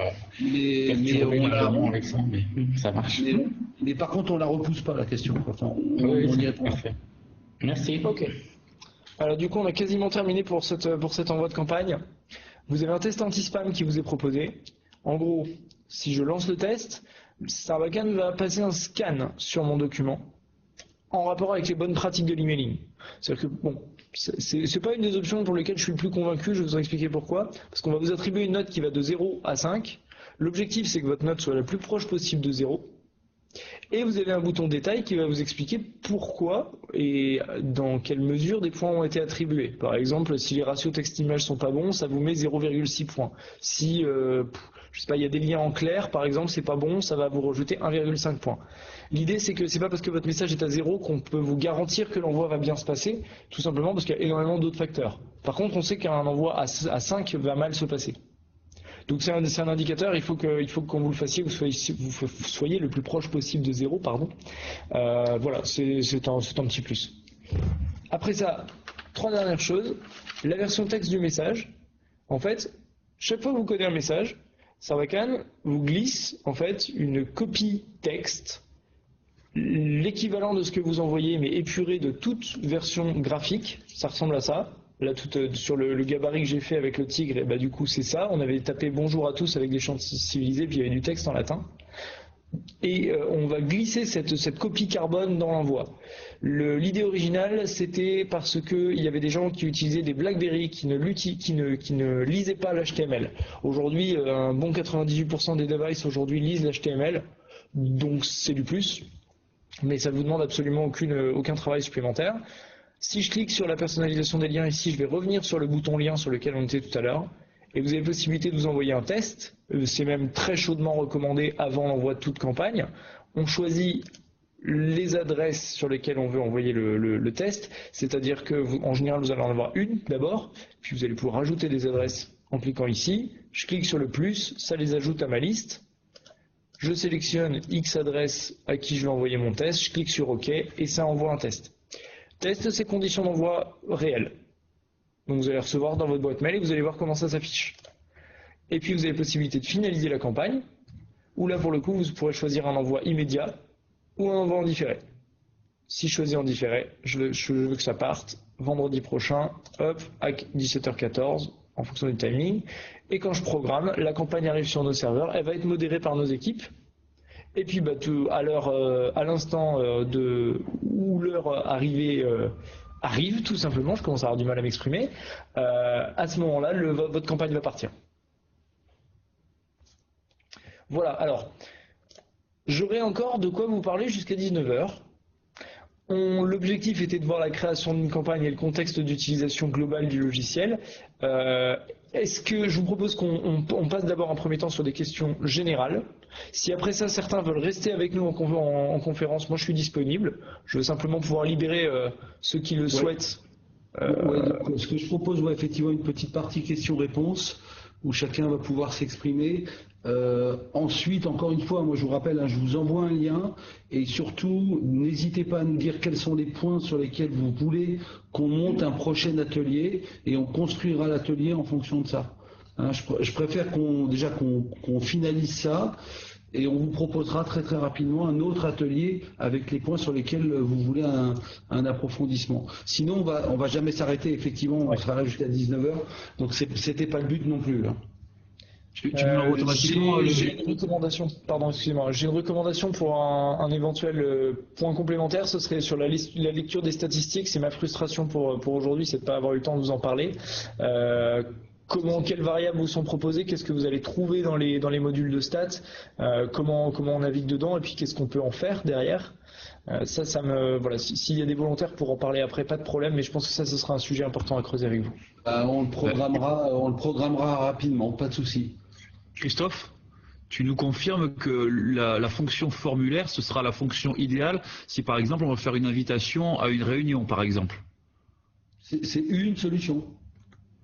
Je veux dire, par rapport à la campagne classique, ça sera certainement l'une des solutions idéales pour avoir des retours et pour pouvoir réceptionner les inscriptions et tout ça, par exemple. Ce que nous, on va préconiser aujourd'hui, c'est ça, on en parlera, mais ça fait partie des solutions qui vous sont proposées dans le cadre de l'utilisation de Sarbacane. Et on vous proposera aussi un outil à partir de la fin de l'année, à partir du séminaire qui s'appelle Microsoft Form, qui vous permettra de faire du questionnaire et de recueillir les réponses aussi pour les traiter. Donc dans ce cas-là, vous aurez un lien que vous pourrez intégrer dans votre communication Sarbacane. Il y a une troisième solution que vous utilisez déjà, c'est Google Form pour certains d'entre vous, et vous pouvez tout à fait proposer effectivement un questionnaire sur Google Form, récupérer le lien et le faire. Ça, c'est pas notre solution, mais en tout cas, elle est en libre accès, il n'y a pas de souci. Non, mais très bien, c'est juste pour savoir, et à ce moment-là, ça pourrait être justement, comme on disait, l'objet d'un prochain Visiolab d'approfondissement, entre guillemets. Levez la main si vous voulez parler. Oui, ce serait bien, ouais. Question à Paris. J'ai été utilisateur de MailChimp. Comment vous défendez Sarbacane par rapport à MailChimp, sachant que MailChimp est très utilisé, mais moi j'avais quand même pas mal de soucis sur des destinataires qui étaient équipés de Mail in Black et qui, comme l'adresse émettrice de MailChimp changeait à chaque fois, il y il recevait jamais mes mails. Vous, est-ce que ça marche mieux, cette problématique? Enfin, là, deux questions. La première, comment vous positionnez par rapport à Mailchimp, et la deuxième par rapport à Mail in Black? Alors, par rapport à Mailchimp, de façon générale, j'ai envie de vous dire qu'on fait le même métier, mais ça n'a rien à voir. C'est-à-dire qu'on est sur un géant américain qui n'a pas du tout les fonds qu'on peut avoir, et puis qui est surtout sur un modèle en self-care complet.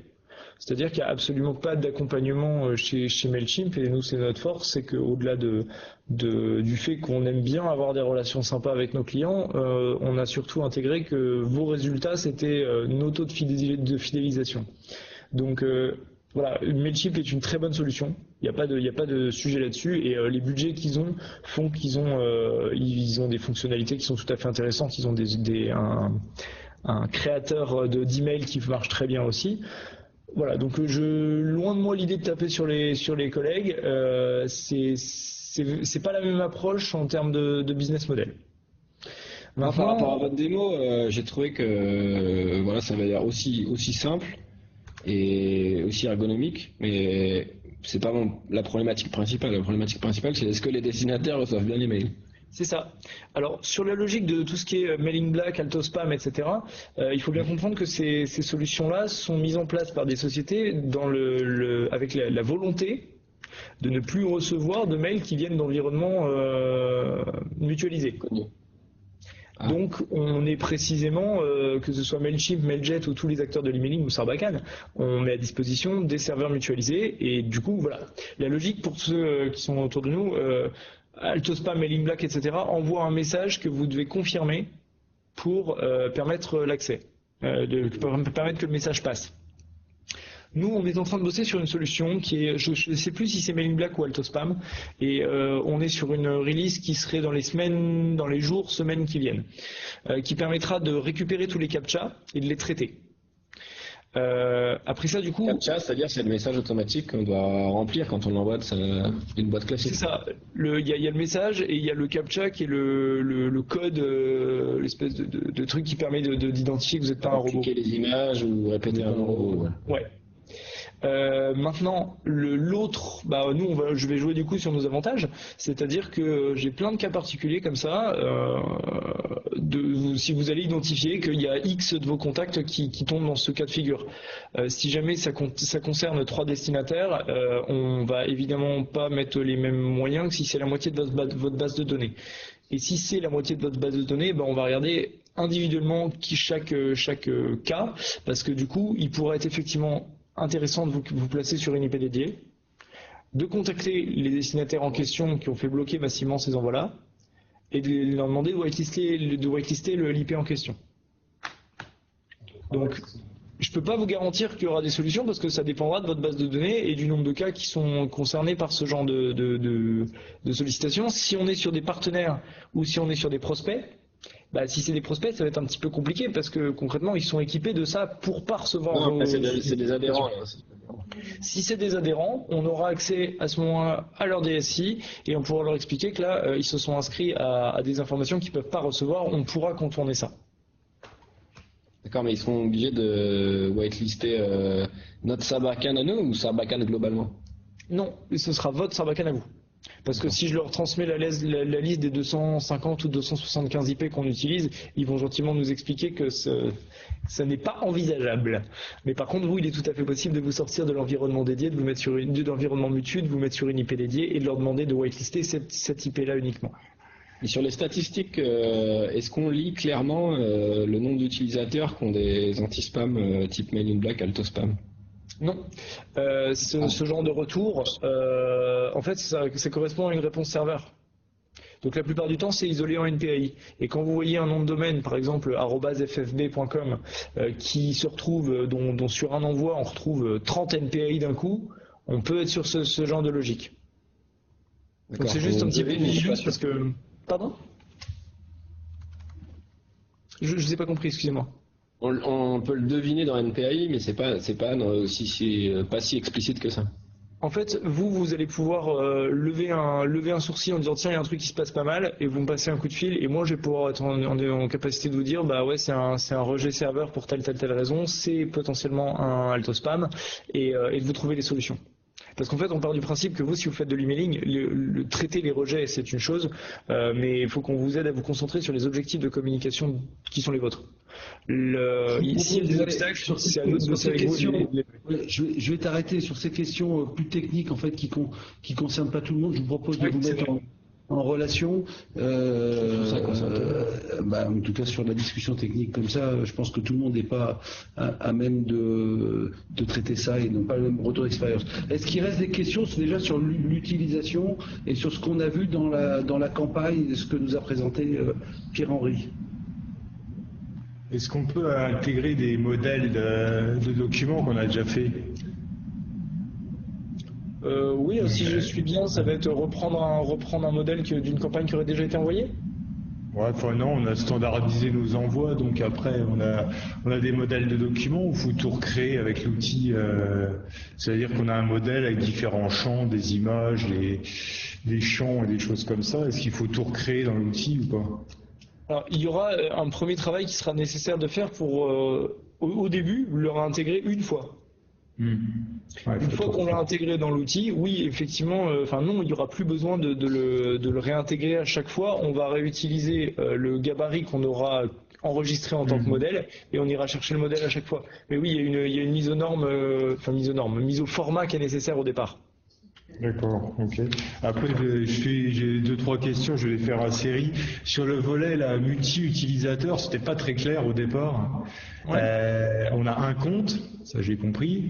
Après, est-ce qu'on peut s'en servir sur différents postes, parce que chacun est autonome pour faire ses emailing, ou est-ce qu'il faut tout centraliser sur un poste avec quelqu'un qui fait tout, quoi? Non, à partir du moment où vous êtes sur la version web, dès que vous avez une connexion Internet, vous pourrez vous connecter même potentiellement à 4, 5, 6, 10 utilisateurs plus en même temps. Non. On n'a qu'une adresse mail. On a créé qu'un compte par site. Donc on peut utiliser cette adresse sur plusieurs postes, mais pas en même temps. Et c'est quoi cette adresse-là? C'est une section qui est propre à la FFB? Ah d'accord, oui. ça pour le coup c'est pas. Mais c'est une adresse de quelqu'un existant physique ou c'est un truc générique? Les deux. En tout cas, on n'en a mis qu'une à disposition par site. Votre interlocuteur pour ça, c'est Christophe Ménard. Voilà, mais en tout cas, on peut l'utiliser sur plein de postes différents au sein même de votre FED, mais pas en même temps. D'accord, ok, ouais, ça c'est contraignant, quoi. Et dernier point, à un moment j'ai loupé, vous m'excuserez, sur la création des contacts parce que j'ai eu un appel, mais est-ce que vous avez parlé des liens entre Sarbacane et notre logiciel FED2? Oui, l'extraction. Je me suis retenu. Ouais. Je me suis retenu, mais effectivement, alors il est possible de faire manuellement les extractions, bien sûr, et de faire les réincorporations. Après ça, juste une phrase là-dessus, il est possible de connecter un certain nombre d'outils. On a une bibliothèque d'API qui permettra de faire ces remontées et redescendre d'informations automatiquement. Je me lance pas sur le sujet parce que du coup ça concerne notamment les droits, ce qui est possible de faire au niveau de la DSI, de la FFB, et là pour le coup je vais simplement vous dire que c'est possible techniquement, oui. Alors, ça sera possible techniquement.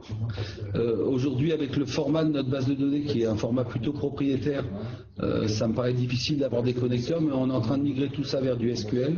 Et donc, on va étudier la possibilité, effectivement, en phase 2, de vous proposer de la liaison dynamique avec vos FED2. Mais aujourd'hui, la seule méthode, c'est de l'extraction.